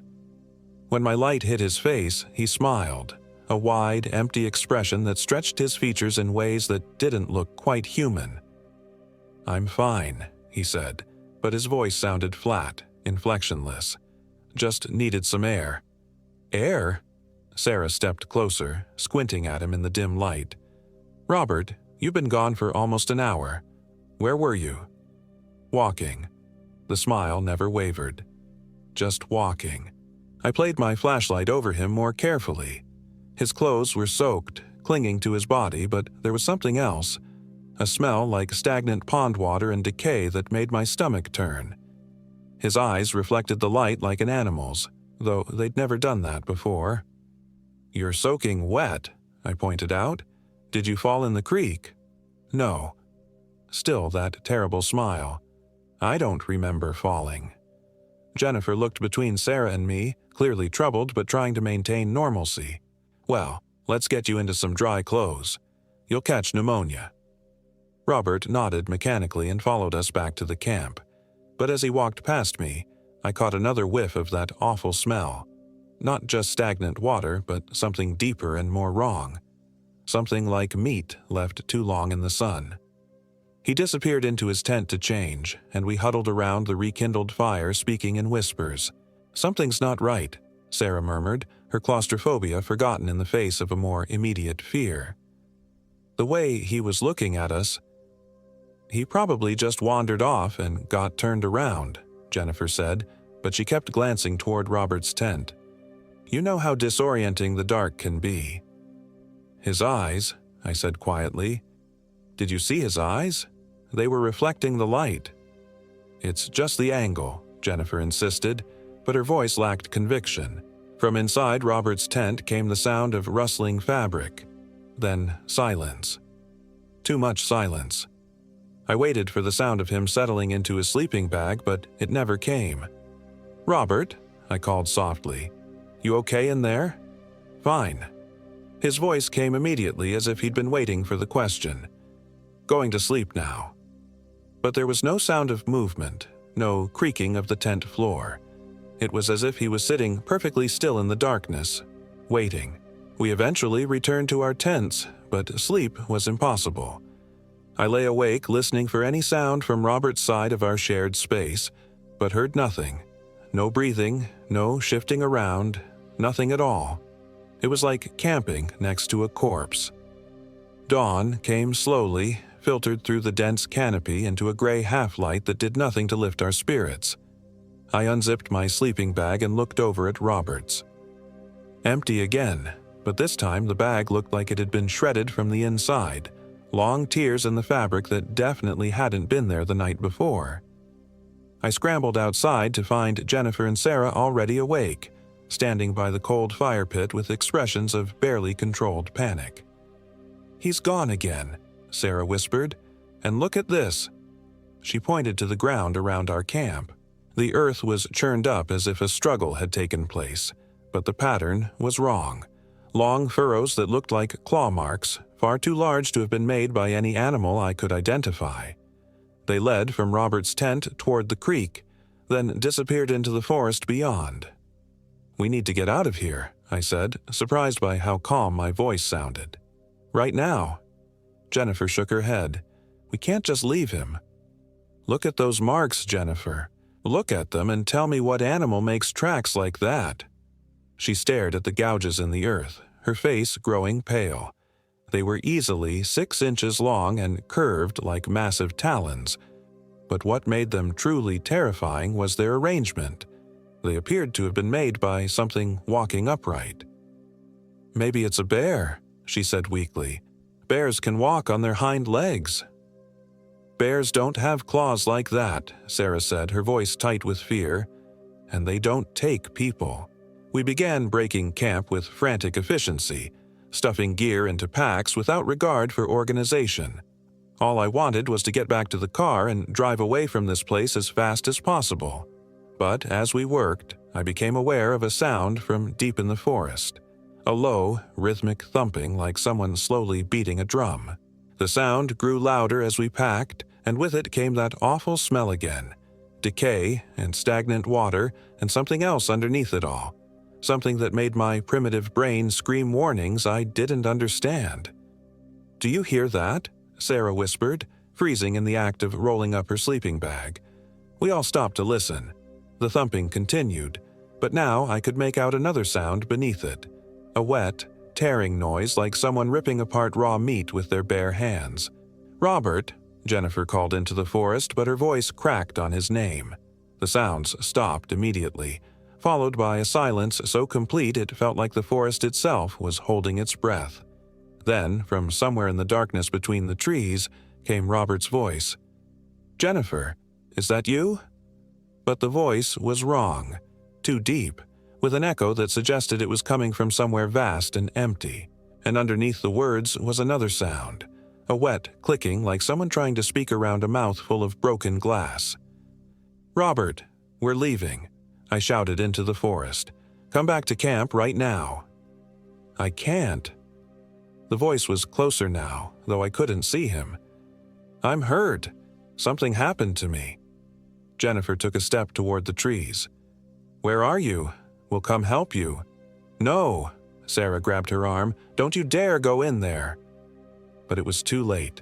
The thing that had been Robert emerged from between 2 massive hemlocks, and what I saw made my mind try to shut down rather than process the horror before me.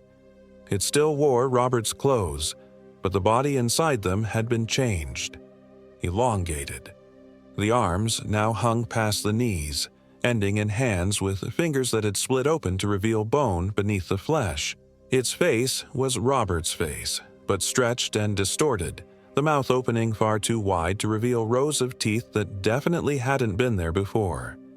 Worst of all were its eyes, still Robert's kind brown eyes, but filled with a desperate intelligence that somehow made the transformation even more terrible. It knew what it had become. "Help me," it whispered, and its voice was Robert's voice wrapped around something that had never been human. "I don't know what's happening to me," Jennifer screamed, a high, keening sound that echoed off the canyon walls. Sarah grabbed my arm hard enough to bruise, her claustrophobia exploding into full panic as the forest seemed to close in around us. The thing that had been Robert tilted its head, studying our terror with something like curiosity. Then it smiled with that too wide mouth, and I saw that its teeth weren't just sharp. They were moving, writhing like tiny worms in its gums. "I'm so hungry," it said conversationally. "I've been hungry since I came back. Do you know what I'm hungry for?" I didn't wait to find out. Grabbing the largest pack, I shoved Sarah toward the trail that led back to our car. "Run!" I yelled. "Run now!" We crashed through the forest like deer fleeing a wildfire, branches whipping at our faces and roots trying to trip us with every step. Behind us came a sound that might have been laughter if laughter could be made by something with a throat full of broken bones. Then Jennifer stumbled. She'd been keeping pace despite her shorter legs, but a moss-covered log caught her foot and sent her sprawling. I turned back to help her up, and that's when I saw that the thing was much closer than it should have been. Impossibly close, as if it could move through the forest without regard for the normal constraints of space and time. Jennifer was scrambling to her feet when those elongated arms reached her. The fingers, no longer fingers but something like bone spears wrapped in rotting flesh, punched through her jacket and into her back. She made a sound I'll never forget, a wet gasp that spoke of punctured lungs and severed arteries. "Michael," she whispered, blood foaming at her lips. "Run!" The thing lifted her off the ground and I could see its face over her shoulder. Still recognizably Robert, but something else looking out through his eyes. Something ancient and hungry that had found a willing host. "She tastes like fear," it said in Robert's voice. "Fear makes the meat tender." I ran. Sarah was already 50 yards ahead, crashing through the underbrush like a terrified animal. I caught up with her just as she reached the creek, and together we splashed across the icy water without regard for our footing. Behind us, Jennifer's screaming stopped. We ran for what felt like hours but was probably only minutes, following the dim trail by instinct and adrenaline.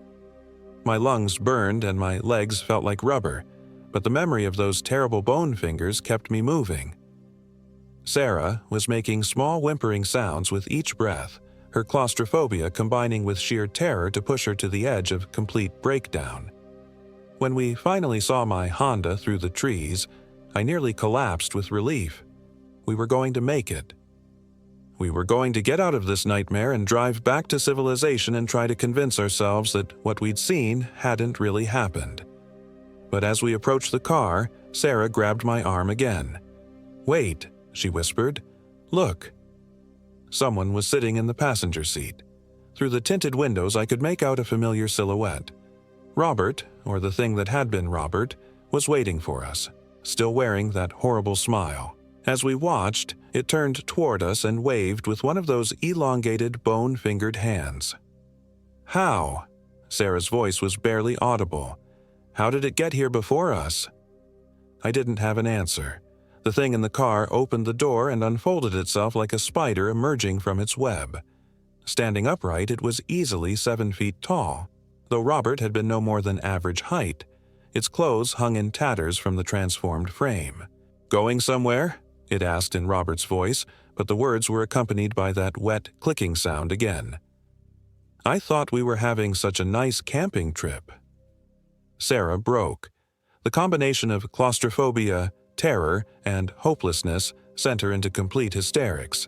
She turned and ran back into the forest, crashing through the underbrush with no regard for direction or safety. I started to follow her, but the thing moved with inhuman speed, placing itself between me and the trees. "Let her go," it said, tilting its head in that unsettling way. "She'll come back when she gets hungry enough. They always do." I backed away slowly, trying to put the car between myself and the creature. My hand found the spare key in my pocket. I'd insisted on bringing it in case we locked ourselves out. Maybe if I could get to the driver's side. "You're wondering how I got here so fast," the thing said, following my movements with those terrible eyes. "Time works differently in the deep places, Michael. I've been walking these woods for hours, days, years. How long have you been running?" The question made my head spin. It felt like we'd been fleeing for only minutes, but now I wasn't sure. The quality of light filtering through the canopy seemed wrong. Too dim for morning, too bright for evening. My watch had stopped at some point, the hands frozen at 2:17 a.m. "What are you?" I managed to ask. "Hungry," it replied simply. "Always so very hungry." Do you know what it's like to be hungry for something you can't name? To crave something that lives inside other people? Something warm and bright that makes them human? It took a step closer, and I could see that its chest was moving wrong. Too fast, like a bird's, as if whatever was inside that stolen body needed more oxygen than human lungs could provide. "Robert fought me," it continued conversationally. "At first, he's still in here somewhere, screaming, but the hunger is stronger than his will. It's always stronger." I edged around the back of the car, keeping the vehicle between us. The thing matched my movements perfectly, like we were dancing some macabre ballet. "Jennifer screamed beautifully," it said, and for a moment Robert's face showed through the mask of wrongness, a flash of the man I'd known, trapped and horrified. "But she was only an appetizer. You and Sarah, you'll be the main course." I dove for the driver's door, jamming the key into the lock. The engine turned over on the first try, thank God for reliable Japanese engineering, and I threw the car into reverse without looking. The thing that had been Robert leaped onto the hood with inhuman agility, its bone fingers screeching against the metal as it tried to find purchase. Its face was pressed against the windshield, Robert's features stretched into something barely recognizable. The mouth opened impossibly wide, revealing a throat that descended into darkness far deeper than any human neck should contain. I spun the wheel hard and slammed on the brakes, trying to throw it off. The creature held on, its fingers punching through the metal of the hood like it was cardboard. Black ichor leaked from the wounds in its hands, sizzling where it hit the paint. Desperate, I floored the accelerator and aimed for the nearest tree. The impact threw me forward against the steering wheel hard enough to crack ribs, but it had the desired effect. The thing was launched from the hood to collide with the oak's massive trunk. For a moment it lay still, its limbs twisted at angles that would have killed anything truly human. Then it began to laugh. The sound was Robert's laughter run through some cosmic garbage disposal, emerging as a bubbling, wet cackle that spoke of things no human throat should be able to produce. It climbed to its feet, or what passed for feet now, and I saw that the impact had done nothing but reveal more of its true nature. Bones protruded from torn flesh, but there was no blood, only that black ichor that seemed to move with a life of its own. I reversed away from the tree and spun the car around, tires spraying dirt and dead leaves. The forest road stretched ahead of me like a tunnel into hell, but it was the only way out. In my rearview mirror, I could see the thing watching me go, still wearing Robert's face like a mask that no longer quite fit.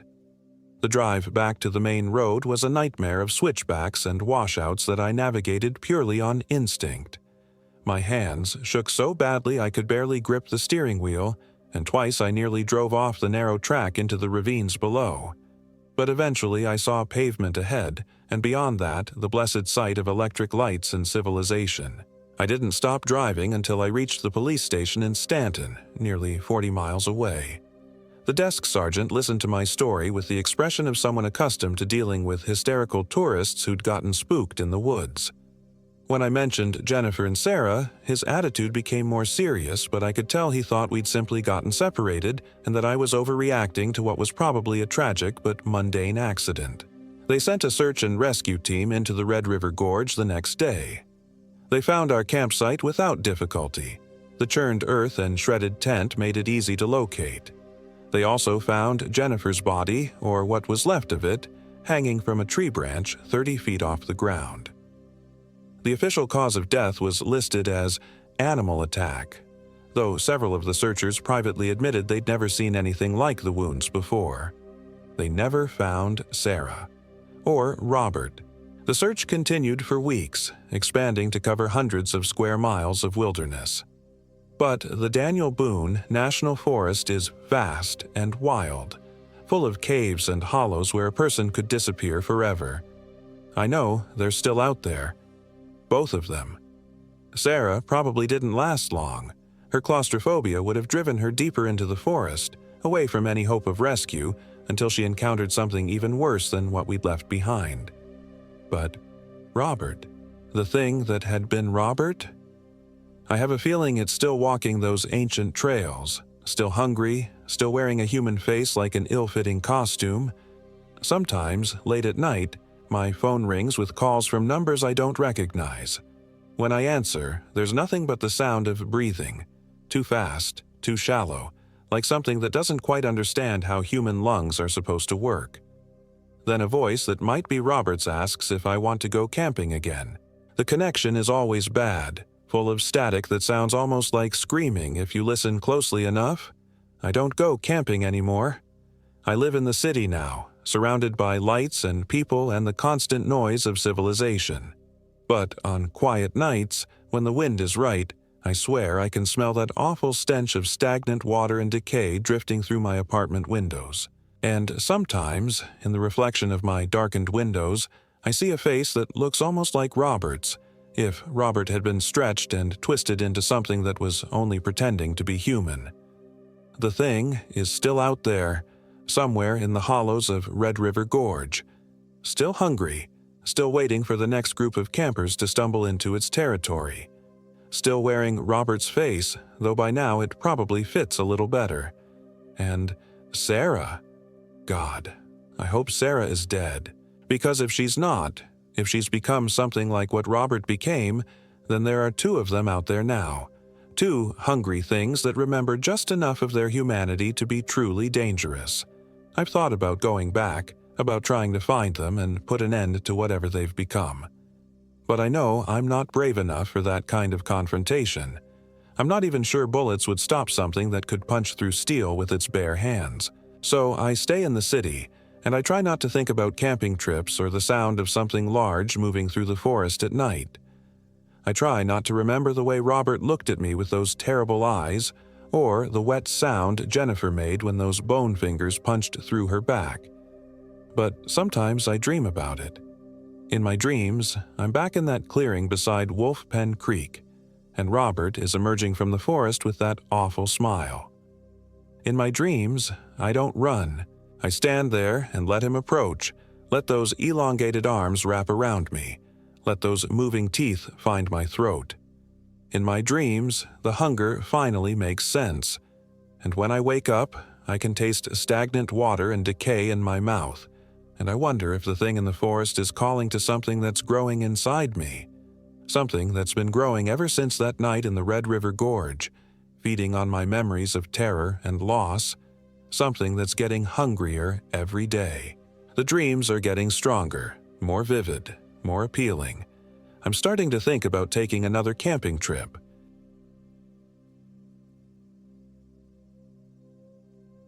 My name is Michael Williams, and I am 34 years old.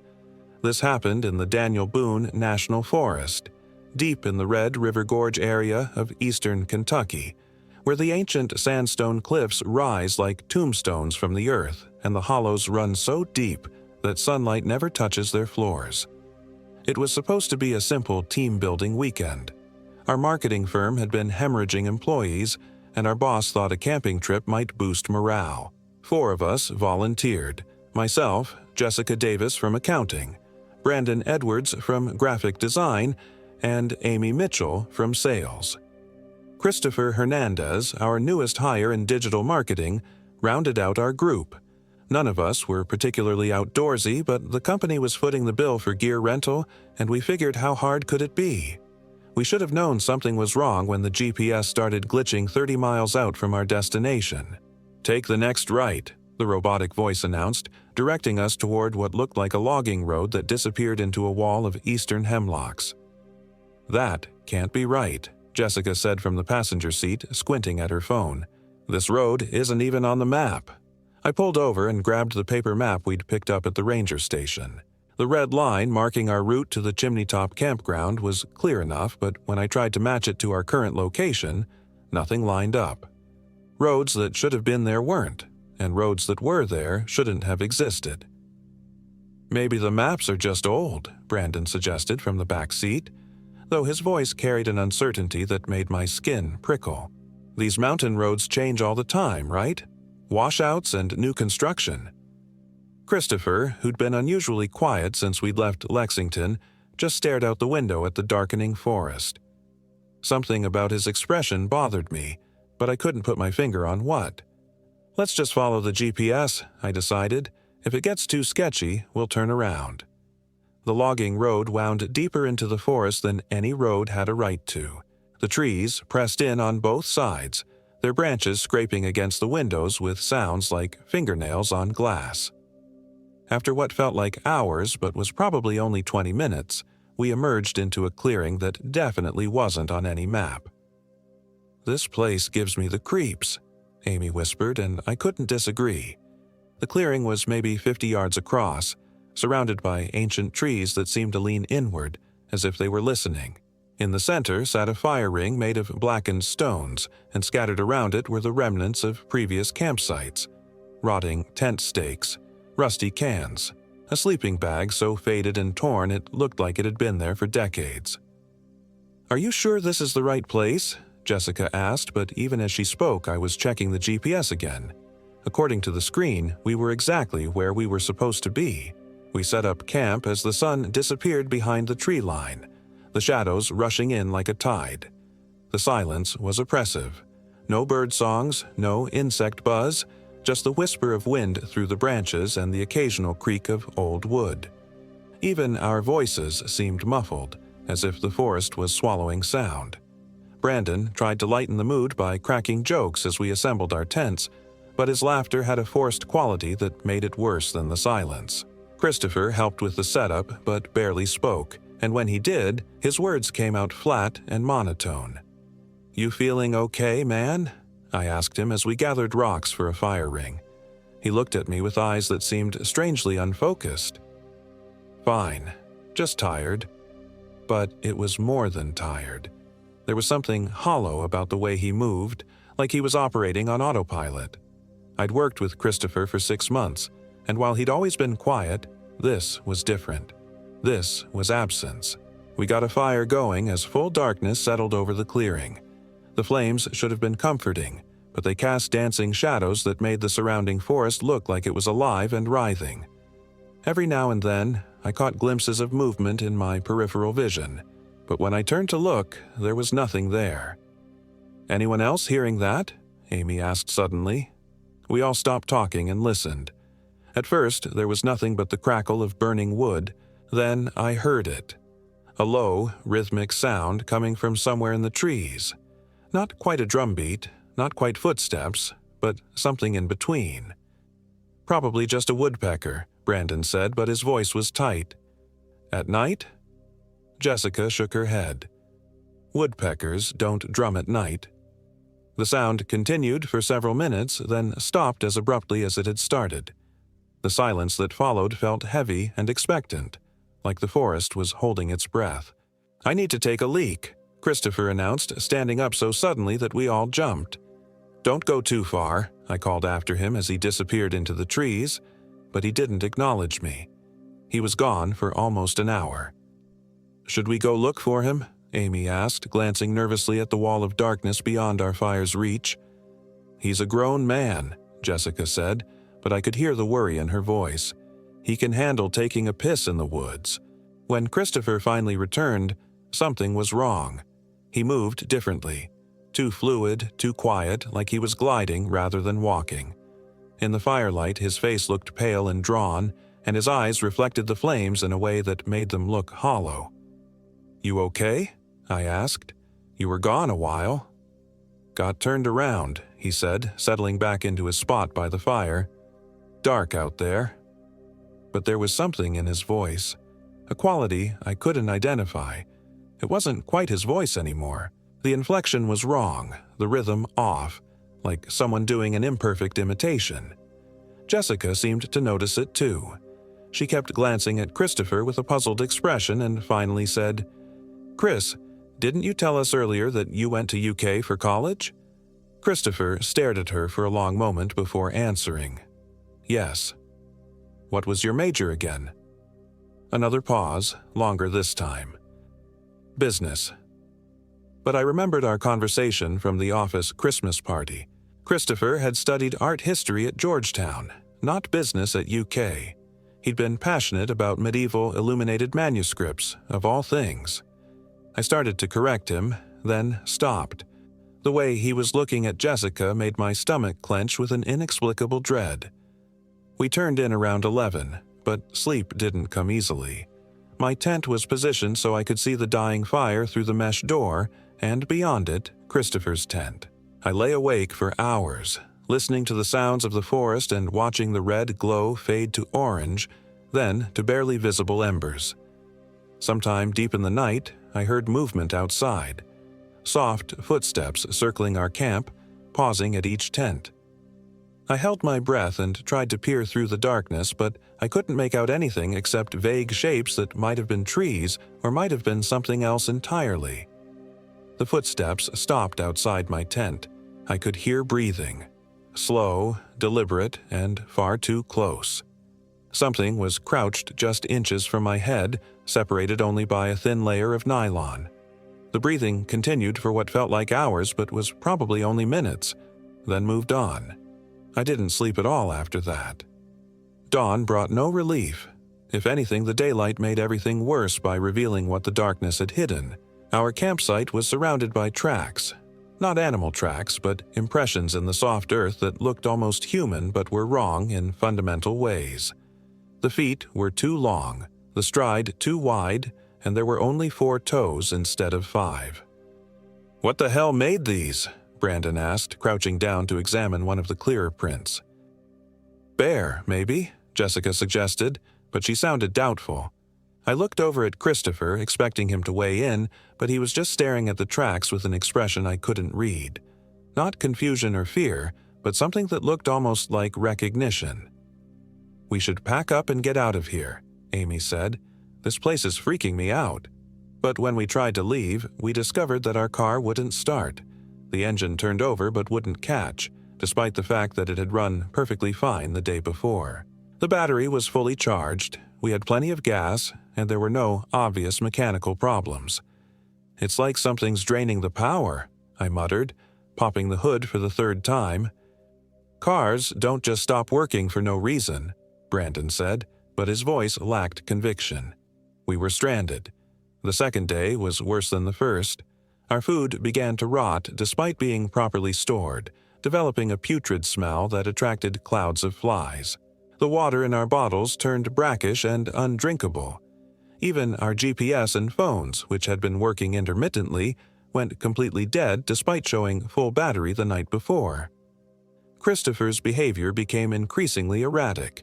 He would disappear for hours at a time, always claiming he was just exploring or gathering firewood, but he never brought back any wood. When he was in camp, he would sit motionless for long periods, staring into the forest with an intensity that made my skin crawl. "He's freaking me out," Amy whispered to me when Christopher was out of earshot. "It's like he's not even there anymore." She was right. Whatever had come back from the woods that first night, it wasn't entirely Christopher. On the 3rd day, Jessica went missing. She had gone to gather water from a stream we'd found about a 1/4 mile from camp. When she didn't return after 2 hours, we organized a search. We found the water bottles abandoned by the stream, and leading away from them, 2 sets of tracks, Jessica's boots and those same wrong, too long footprints we'd been seeing around our camp. "Jessica!" I called until my voice was hoarse, but the forest swallowed my shouts without even an echo. We searched until dark, then returned to camp defeated and terrified. Christopher seemed strangely calm about the whole thing, which only made it worse. "She probably just got lost," he said. "She'll find her way back." But there was something in his tone, not quite satisfaction, but close to it, that made my blood run cold. Jessica came back just after midnight. I was lying awake in my tent, listening to Amy cry softly in hers when I heard footsteps approaching our camp. Slow, measured steps that I recognized as Jessica's gait. Relief flooded through me, and I was about to unzip my tent and call out to her when something made me stop. The footsteps were wrong, too heavy, too deliberate. And there was another sound underneath them, a wet, dragging noise, like something being pulled through the dirt. I peered through the mesh of my tent door and saw Jessica standing at the edge of our camp. At least, it looked like Jessica. Same height, same build, same blonde hair. But she was standing perfectly still, arms at her sides, facing our tents but not moving toward them. Just standing there in the darkness, watching. "Jessica," I whispered. She turned her head toward my tent, and in the faint starlight I could see her face. It was Jessica's face, but wrong in a way that made my mind rebel against what I was seeing. Her eyes were too wide, too dark, and her mouth was stretched in a smile that was too big for her features. When she moved, it was with the same fluid, unnatural grace I'd noticed in Christopher. "Hello, Michael," she said, and her voice was exactly right. Same pitch, same cadence. But there was something underneath it, like an echo of something else speaking. I didn't answer. Every instinct I had was screaming at me to stay quiet, stay hidden, don't let her know I was awake. Jessica stood there for another minute, then turned and walked to Christopher's tent. I heard the sound of his zipper opening, then hushed voices too low for me to make out words. After a few minutes, both figures emerged and walked into the forest together, moving with that same unsettling glide. They didn't come back before dawn. When morning came, Amy and Brandon were as shaken as I was. They had seen the same thing, Jessica returning wrong, the whispered conversation with Christopher, both of them disappearing together into the trees. "That wasn't her," Amy said, her voice barely above a whisper. "That thing wasn't Jessica." "Then where is she?" Brandon demanded. "What happened to the real Jessica?" I didn't have an answer, but I was starting to have a terrible suspicion. The tracks around our camp, Christopher's strange behavior, the way both of them moved now, it all pointed to something I didn't want to believe. The Wendigo. I'd heard the stories growing up, the Native American legends about cannibalistic creatures that haunted the deep forests. Beings that were once human, but had been twisted by an insatiable hunger for flesh. They were supposed to be myths, campfire stories to scare children. But the behavior I was witnessing, the mimicry, the wrongness, the way they moved, it all fit. "We need to get out of here," I said. "Now, on foot if we have to." But when we tried to leave the clearing, we found ourselves walking in circles. No matter which direction we headed, no matter how carefully we marked our path, we always ended up back at our campsite within an hour. The forest had become a maze with no exit. Christopher and the thing wearing Jessica's face returned that evening as we sat around a fire we could barely keep lit. The flames kept guttering and changing color. First red, then blue, then an sickly green that cast everything in an otherworldly glow. "Where have you been?" I demanded as they approached our fire. "Exploring," Christopher said in that flat, emotionless voice. Jessica wanted to see more of the forest. The Jessica thing smiled that too wide smile. "It's beautiful out there," she said. "So many interesting things to see." Amy started crying then, quiet sobs that she tried to muffle with her hands. The sound seemed to excite the two figures. Christopher tilted his head like a dog hearing a high-pitched whistle, and Jessica's smile grew even wider. "What's wrong with Amy?" the Jessica thing asked, but there was no concern in her voice, only curiosity, like she was observing an interesting specimen. "She's scared," Brandon said, his voice tight with barely controlled panic. "Scared of what?" Christopher asked, taking a step closer to Amy. "Of you," I said. "Both of you. You're not you anymore." Christopher looked at me with those hollow, reflecting eyes. "I don't know what you mean." "Yes, you do." I stood up, putting myself between him and Amy. "I know what you are. Both of you." The mask slipped then, just for a moment. Christopher's face twisted into something inhuman, all teeth and hunger and predatory intelligence. Then it snapped back into place, but now I could see the effort it took to maintain the facade. "You should sleep," he said. "You're not thinking clearly." But I wasn't going to sleep. None of us were going to sleep ever again if I could help it. The attack came just after midnight. I was keeping watch while Brandon and Amy tried to rest when I heard Amy scream. I spun around to see Christopher dragging her from her tent, his fingers, which had become long and claw-like, wrapped around her throat. The Jessica thing was standing over Brandon, who was struggling weakly in his sleeping bag. "Run!" I shouted, but there was nowhere to go. The clearing was surrounded by impenetrable darkness, and I knew from our earlier attempts that the forest would just lead us in circles. Christopher looked at me with those terrible hollow eyes and smiled. His teeth had become pointed, and his jaw had stretched to accommodate them. "Michael," he said, and his voice was layered now, like multiple people speaking in unison. "Join us.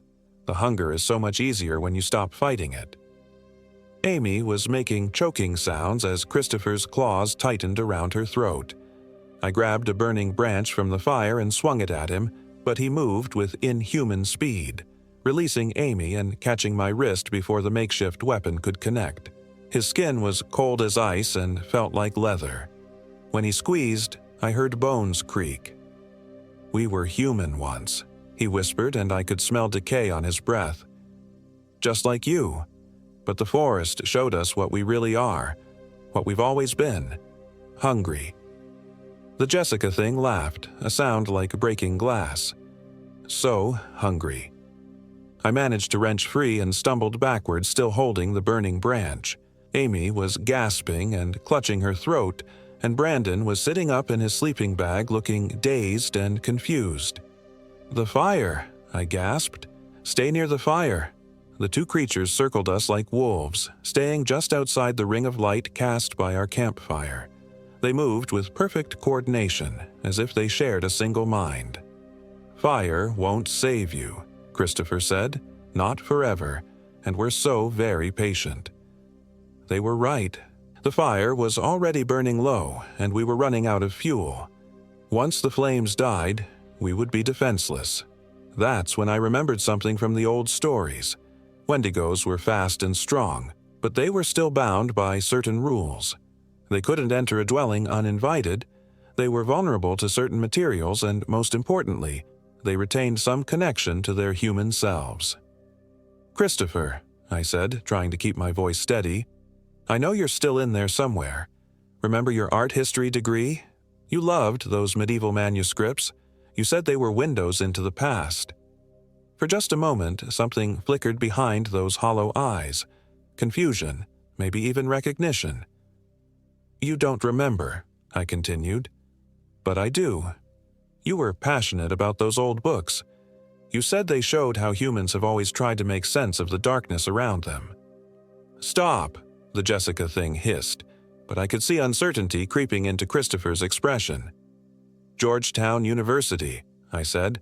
"Professor Martinez's class on medieval illumination. You wrote your senior thesis on the influence of Celtic mythology on insular art." Christopher's face contorted with pain, and for a moment I could see the real Christopher underneath, confused, terrified, fighting against something vast and hungry that had invaded his mind. I remember," he whispered, and his voice was almost human again. But the Jessica thing snarled and reached out to touch his shoulder. The moment her fingers made contact, the confusion left his eyes and the predatory intelligence returned. "Nice try," he said, but his voice was shaking now. The control wasn't perfect. That's when Amy surprised us all. While Christopher was distracted, she had been quietly reaching for something in her backpack. Now she stood up, holding a small silver cross on a chain, a gift from her grandmother that she never went anywhere without. "Get back," she said, her voice hoarse from where Christopher had choked her. Both creatures recoiled as if she had brandished a flamethrower. The Jessica thing actually screamed, a sound that made my ears ring and my vision blur. "Silver," I breathed. Of course, the old stories always mentioned silver. Amy stepped forward and the creatures retreated. For the first time since this nightmare began, we had an advantage. But it didn't last long. The Jessica thing recovered first, her face twisted with rage. "Clever," she snarled, "but you can't hold that forever." She was right. Amy's hand was already shaking from exhaustion and adrenaline. And even if the cross could keep them at bay, we were still trapped in this clearing with no way out. That's when Brandon did something incredibly brave and incredibly stupid. He grabbed a burning log from the fire and charged at the Jessica thing, swinging it like a club. The creature moved to dodge, but the burning wood caught her across the shoulder. The impact sent her spinning, and I heard something crack, either the log or one of her bones. She landed hard and didn't get up immediately. But Christopher roared, a sound no human throat should be able to make, and launched himself at Brandon. His claws raked across Brandon's chest, tearing through fabric and flesh like it was paper. Brandon screamed and fell backward, blood spreading across his shirt. I didn't think. I just moved. Grabbing another piece of burning wood, I swung it at Christopher's head. This time I connected and the impact sent him staggering. The smell of burning hair filled the air. "The car!" I shouted to Amy. "Try the car again." She ran for our vehicle while I tried to keep the creatures at bay with my improvised torch. Christopher was bleeding from where I'd hit him, black blood that steamed in the cold air, but he was already recovering. The Jessica thing was back on her feet too, moving with a distinct limp but still dangerous. I heard the car engine turn over once, twice, then catch. The sound was the most beautiful thing I'd ever heard. "It's working," Amy shouted. I grabbed Brandon under his arms and dragged him toward the car. He was conscious but losing a lot of blood. "Come on," I grunted. "Stay with me." Christopher and the Jessica thing were advancing again, moving more slowly now but with the implacable persistence of predators who knew their prey was wounded. I could see calculation in their eyes. They were going to rush us as soon as we let our guard down. "Get in the car," I told Amy. "Now." She helped me load Brandon into the back seat, then jumped behind the wheel. I took one last swing with my torch to keep the creatures back, then dove into the passenger seat. "Drive," I shouted, and Amy floored it. We crashed through the underbrush at the edge of the clearing, branches scraping against the windows and tearing at the paint. In the rearview mirror, I could see Christopher and the Jessica thing standing in the firelight, watching us go with those terrible hollow eyes. But we were moving. After 3 days of being trapped, we were finally moving. The logging road seemed different now, shorter, more direct. Roads that had been confusing before now made perfect sense. It was as if the forest had been playing tricks on us, distorting space and direction to keep us trapped. Now that we had broken free, the spell was broken. We didn't stop driving until we reached the ranger station 20 miles away. Brandon needed medical attention, and we needed to report what had happened. But how do you tell someone that your co-workers have been possessed by cannibalistic forest spirits? How do you explain that the woman they're going to find, if they find her, isn't really Jessica anymore? In the end, we told them that Christopher and Jessica had gotten lost in the woods, and that Brandon had been injured in a fall. It wasn't the truth, but it was close enough to avoid awkward questions about our sanity. The search teams found Christopher's body 3 days later, or what was left of it. According to the coroner's report, he had been dead for at least a week, killed by some kind of animal attack. But that was impossible. We had been talking to him, traveling with him, right up until the night we escaped. They never found Jessica at all. The official story was that she had fallen into one of the deep crevices that honeycombed the Red River Gorge area. Her body was presumably wedged somewhere in the limestone caves below, inaccessible to recovery teams. The case was closed after 2 weeks of searching. Brandon recovered from his injuries, though he still bears the scars across his chest. We don't talk about what happened in the woods. Not to each other, not to anyone. Who would believe us? But sometimes, late at night, I get phone calls from numbers I don't recognize. When I answer, there's just breathing on the other end. Slow, deliberate breathing that's too familiar. And sometimes when the caller finally speaks, it's in Jessica's voice. "Hello, Michael," she says. "I'm still hungry." Then the line goes dead. I've changed my number 3 times, but the calls keep coming. Because whatever took Jessica and Christopher is still out there in the Daniel Boone National Forest, wearing their faces and carrying their memories. Still hungry. And I know that someday it's going to come looking for the ones who got away. I don't go camping anymore.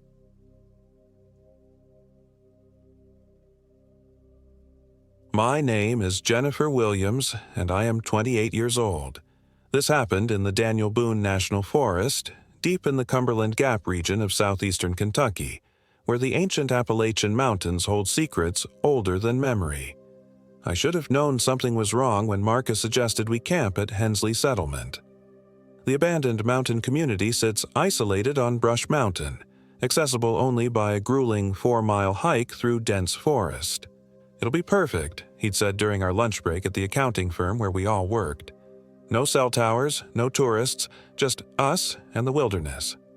Sarah Chen had been the first to agree, her dark eyes lighting up with the prospect of photographing the historic log cabins. "I've been wanting to shoot there for my portfolio," she'd said, already scrolling through her phone for reference images. "The light filtering through those old structures will be incredible." Brian Torres, ever the skeptic, had shaken his head. "You know, people died up there, right? Harsh winters, isolation, madness. There's a reason they abandoned the place." "That's exactly why it'll be amazing," Marcus had countered, his boyish grin infectious. "No crowds, authentic atmosphere. Come on, when's the next time we'll all have a 3-day weekend?" Emma Morgan had been quiet during the discussion, picking at her salad with uncharacteristic nervousness. When we'd pressed her, she'd finally admitted, "My grandmother used to tell stories about that area, about things that watched from the woods." Native American folklore, Brian had dismissed. Every forest has its ghost stories. Now, as I struggled up the rocky trail with my 30-pound pack cutting into my shoulders, I wondered if Emma's grandmother had been trying to warn people about something real. The October air carried the crisp promise of an early winter, and the leaves created a canopy of gold and crimson above us. It would have been beautiful if not for the oppressive silence. No bird songs, no rustling of small animals, just the sound of our labored breathing and boots crunching on fallen leaves. "How much further?" Sarah gasped, pausing to adjust her camera bag. Marcus consulted his GPS, frowning. "According to this, we should be there already, but the trail markers don't match what I'm seeing on the map." "Technology fails you in places like this," Emma said quietly. She'd been growing more withdrawn as we climbed higher. "The mountain doesn't like to be mapped." Brian rolled his eyes. "Mountains don't have preferences, Em. It's probably just GPS drift from the tree cover." But I noticed he kept glancing at his own phone, and the frustrated expression on his face suggested his device wasn't working properly either. We pushed on for another hour, the trail becoming increasingly overgrown and difficult to follow. The trees seemed to press closer together, creating a tunnel of shadows that made it impossible to tell what time it was. Finally, we emerged into a clearing where several log structures sat in various states of decay. "This is it," Marcus announced, though he sounded less confident than before. "Hensley Settlement." The abandoned homestead felt wrong from the moment we arrived. The cabins, built in the early 1900s by mountain families seeking isolation, sat empty and dark. Windows stared like hollow eyes, and the doors hung open as if the inhabitants had fled in the middle of the night, which, according to the historical records, they essentially had. "It's smaller than I expected," Sarah murmured, already unpacking her camera. "But the light is perfect for that Gothic atmosphere I'm going for." We set up camp in the main clearing between the largest cabin and what had once been a barn. As the sun began to set, casting long shadows across the settlement, the temperature dropped rapidly. I was grateful for the warmth of our campfire, though I noticed it took an unusually long time to get the flames going. "The wood's green," Brian explained, though the logs looked dry to me. "Probably absorbed moisture from the fog." Emma sat close to the fire, her knees drawn up to her chest. My grandmother said the Cherokee called this area the place where spirits walk. They avoided it except for certain ceremonies. "What kind of ceremonies?" I asked, though something in her tone made me wonder if I really wanted to know. "The kind where they asked forgiveness from things that shouldn't be disturbed." Marcus laughed, but it sounded forced. "Come on, guys. We're educated adults. Let's not start spooking ourselves on the first night." But as darkness fell completely, bringing with it a silence so absolute it felt heavy, I found myself glancing nervously at the tree line. Something about the forest felt different now, as if we were being observed by countless unseen eyes. Sarah was the first to notice her photos weren't turning out right. "That's weird," she muttered, scrolling through her camera's display. "Look at this." She showed us a picture she'd taken of the main cabin just before sunset. In the window of the seemingly empty structure, a pale face stared out at the camera. The features were human, but wrong somehow. The eyes too large, the mouth stretched in an expression that might have been a smile or a grimace.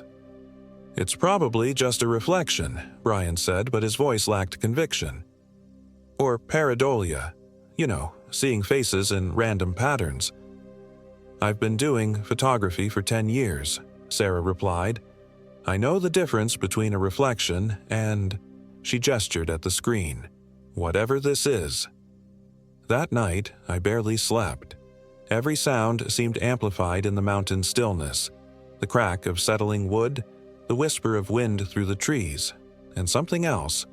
A rhythmic tapping that seemed to come from everywhere and nowhere at once. Around 3 a.m., I heard Emma whimpering in her sleeping bag. When I whispered her name, she sat up abruptly, her face pale in the dying firelight. "Did you hear that?" she asked. "The tapping?" "No, the humming. Someone's humming a lullaby." I listened carefully but heard only silence. Yet Emma's terror was real, and it was contagious. We sat together until dawn, feeding the fire and jumping at every shadow. The next morning brought no relief. If anything, the daylight made things worse. In the harsh October sun, the settlement looked even more desolate, and I noticed details I'd missed the night before. Scratches around the windows and door frames as if something with claws had tried to get in. Or out. "Where's Marcus?" Sarah asked as we gathered around the rekindled fire for breakfast. I looked around the camp. His sleeping bag was empty but unzipped from the inside, and his boots were missing. But his backpack and all his gear remained untouched. "Maybe he went to find water," Brian suggested, though the nearest stream was marked on our map as being nearly a mile away. "Without telling anyone? Without taking his pack?" Emma shook her head. "That's not like him." We called his name, our voices echoing strangely in the clearing. The sound seemed to be absorbed by the forest rather than carrying through it, as if the trees themselves were swallowing our calls. "He probably just went to relieve himself," Brian said, but I could see the worry in his eyes. "Give him an hour." An hour became 2, then 3. We searched the immediate area, following faint trails that led nowhere and calling until our voices were hoarse. The forest seemed to shift around us, trails appearing and disappearing, landmarks moving when we weren't looking directly at them. It was Sarah who found the first sign of him. "Over here!" she called from the edge of the settlement. We rushed to where she stood, staring at the ground. In the soft earth near the tree line was a single footprint, definitely Marcus's boot, based on the distinctive tread pattern. But beside it was something else, a print that looked almost human, but elongated, with what appeared to be claw marks where toes should be. "What the hell made that?" Brian whispered. Emma stepped back from the prints as if they might bite her. "We need to leave. Now." "We can't abandon Marcus," I protested, though every instinct screamed at me to run. "Look at the tracks, Jen. They go into the forest together, walking side by side. Marcus went willingly with whatever made those prints." The implication hung in the air like a physical weight. Sarah raised her camera to photograph the tracks, but when she pressed the shutter, nothing happened. The display showed a corrupted image, pixels scattered like static. "The camera's broken," she said, but her voice suggested she didn't believe it was a technical malfunction. We spent the rest of the day searching, though our efforts became increasingly half-hearted as the forest seemed to actively work against us. Trails led in circles, our compass spun wildly, and the shadows moved independently of the sun's position. By evening, exhausted and terrified, we returned to camp. That's when we saw him. Marcus sat by our dead fire, his back to us, completely motionless. Relief flooded through me so powerfully I nearly collapsed. "Marcus, thank God we've been looking everywhere for you." But as we approached, something made me slow down. Sarah grabbed my arm, her fingernails digging into my skin. "Something's wrong," she whispered. Marcus hadn't moved at our approach, hadn't turned around or acknowledged us in any way. He just sat there, perfectly still, facing the forest. "Marcus," Brian called, his voice strained. Slowly, unnaturally, Marcus's head began to turn. It rotated further than a human head should be able to turn, a full 180 degrees, until he was looking at us with his back still facing away. His face was Marcus's face, but empty. The eyes were glassy and unfocused, and his mouth hung open in a slack smile that revealed too many teeth. Emma screamed. The thing that looked like Marcus stood up, its movements jerky and wrong, like a marionette controlled by a drunk puppeteer. When it spoke, it was Marcus's voice, but the words came out in the wrong rhythm, as if something was struggling to remember how human speech worked. "Why, did you call for me? I am here now. We can continue our camping. "That's not Marcus," Emma whispered, backing away. "That's not him anymore." The Marcus thing tilted its head at an impossible angle. "I am Marcus. See? I have his face, his voice, his memories." It smiled wider, and I saw that its canine teeth had been replaced by something sharp and yellowed. "I remember working in the office with numbers and papers. I remember suggesting this trip." "What did you do with him?" I demanded, though my voice came out as barely a whisper. "I am him," it replied, taking a step toward us, "and soon you will be yourselves, just improved." That's when I noticed the smell, decay and wild musk, like a predator's den mixed with rotting meat. The scent was coming from the Marcus thing, though its clothes were clean and its appearance was exactly as I remembered. "Run," Emma breathed. We ran. The forest had become a maze of twisted paths and impossible geometries. Trees that had been on our left suddenly appeared on our right, and the settlement seemed to chase us through the woods, always visible through the trees no matter which direction we fled. Behind us, I could hear the Marcus thing calling in its broken voice. "Where are you? Going? We should stay together. That is what friends do." Sarah stumbled, her camera bag catching on a low branch. She went down hard, and I heard her ankle snap. Brian and I pulled her to her feet, but she couldn't put weight on the injured leg. "Leave me," she gasped. "I'm slowing you down." "Not happening," I said, though I could hear the thing crashing through the underbrush behind us, getting closer. We found a small cave carved into the hillside, partially hidden by fallen logs. It was barely large enough for the four of us, but we squeezed inside and tried to stay quiet. Sarah bit her jacket to muffle her whimpering, and Brian held his hand over her mouth when the pain became too much. The Marcus thing found us within minutes. "I can smell you," it said from just outside the cave entrance. "Fear has such a distinctive scent." Through the gaps in the logs, I could see its silhouette against the moonlight. But the shape was wrong. Too tall, too thin, with arms that hung past its knees and a posture that suggested its spine bent in ways human spines shouldn't. "Come out and we can talk about this, like friends do, like civilized people." When we didn't respond, it began to pace back and forth in front of the cave. Each time it passed, I caught glimpses of its true form. The face was still recognizably Marcus's, but the features shifted and flowed like melting wax. Sometimes it had his brown eyes, sometimes yellow ones that reflected light like an animal's. The mouth stretched and contracted, occasionally revealing rows of teeth that belonged in a shark's jaw. "I know what you're thinking," it continued. "You think I'm not really your friend Marcus, but consciousness is such a fluid thing. Memories, personality, the spark that makes someone human. I have all of these now, plus improvements."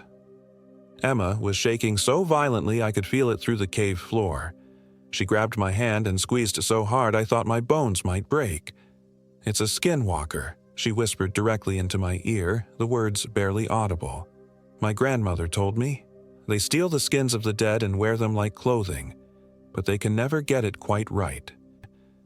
"Marcus isn't dead," I whispered back. "Isn't he?" The pacing stopped. For a moment, there was complete silence. Then the thing's voice came from directly outside our hiding spot, so close I could feel its breath through the gaps in the logs. "Oh, Emma," it said, and now its voice carried perfect human inflection, all the awkward pauses and wrong rhythms gone. "Your grandmother was a wise woman. She taught you well." Emma's grip on my hand became painful. "But she didn't tell you everything, did she? She didn't mention that we don't just steal the skins of the dead. Sometimes we borrow from the living, and sometimes, if we're very careful, we can keep them alive while we wear them." A log shifted, and suddenly there was a gap large enough for the thing to reach through. A hand that looked exactly like Marcus's but felt wrong somehow groped blindly in our direction. Brian grabbed a sharp rock and brought it down hard on the searching fingers. The thing screamed, but the sound that came out was animal, a howl of rage and pain that no human throat could produce. "You broke my perfecting fingers," it snarled, the broken speech pattern returning. "Now I will have to fix them. Fix all of you." The logs began to move as it tore at our makeshift barrier. We pressed ourselves against the back of the cave, but there was nowhere to go. Sarah was sobbing now, her injured ankle forgotten in the face of immediate death. That's when Brian did something incredibly stupid and incredibly brave. He grabbed his hiking knife and squeezed through the gap at the back of the cave, planning to circle around and attack the thing from behind. We heard him moving through the underbrush, trying to be quiet, but failing. The Marcus thing heard him too. It stopped tearing at the logs and tilted its head like a dog listening to a distant sound. How interesting. The brave one thinks he can hunt the hunter. It moved away from our hiding spot and we heard it crashing through the forest in pursuit of Brian. For a few minutes, there was silence. Then Brian's scream echoed through the trees, a sound of such pure agony that it made my blood freeze. The screaming went on for a long time. Too long. When it finally stopped, the silence that followed was somehow worse. "That's one down," the thing called from somewhere in the darkness. But now its voice came from multiple directions at once, as if there were several of them surrounding us. "Who wants to be next?" Emma was hyperventilating. "It's multiplying," she gasped. "Or there were always more of them. My grandmother said they hunt in packs, but they share consciousness. What one learns, they all know." Sarah had gone into shock, her face pale and clammy despite the cold. I checked her pulse and found it racing and irregular. We needed medical attention, but we were miles from civilization and surrounded by monsters wearing our friend's face. "I have an idea," I whispered to Emma. "But you're not going to like it." "What?" "Your grandmother's stories. Did she ever mention how to fight them?" Emma nodded slowly. "Fire. They hate fire. And cold iron, and—" She paused, looking embarrassed. "They can't cross running water. The stream Marcus marked on his map. If we can reach it, that's almost a mile away, and Sarah can't walk." I looked at our injured friend who was mumbling incoherently and shivering despite the thermal blankets we'd wrapped around her. "Then we carry her. Jen, be realistic. We'll never make it. We'll never survive here either. At least this way we have a chance." The voices outside were getting closer again, and now I could distinguish multiple different tones. The thing had been busy while we'd been hiding. "Ladies," it called in Marcus's voice, "I found your friend Brian. Would you like to see him?" Something was dragged past the cave entrance, leaving a wet trail in the dirt. In the moonlight, I caught a glimpse of familiar clothes and a shape that might once have been human. But the proportions were all wrong, as if Brian had been stretched on a medieval rack. "He's still technically alive," the Marcus thing continued, "though he's having some adjustment issues.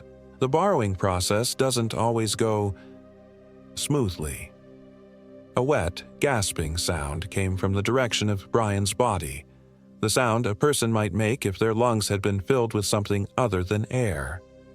Emma was crying now, tears streaming silently down her face. "We're all going to die here." "Not if I can help it," I said, and began gathering our supplies. I stuffed everything useful into one backpack: water, first aid kit, what little food we had left, and most importantly, a small bottle of lighter fluid I'd brought for the campfire. "What are you doing?" "Creating a distraction." I soaked one of our spare shirts with the lighter fluid and wrapped it around a branch to make a torch. Then I used our emergency flare to light it. The flame burned bright and hot, filling the cave with dancing shadows. "Fire," Emma breathed. "They won't like that." The voices outside had gone quiet. "On my count," I whispered. "We run for the stream. You support Sarah's left side, I'll take her right. Don't stop for anything. Jen, This is insane. 1. I could hear movement outside, but it sounded different now, more cautious. 2. Sarah seemed to sense what was happening and struggled to focus. I can try to walk. 3. We burst out of the cave like a small explosion, the torch held high in my free hand.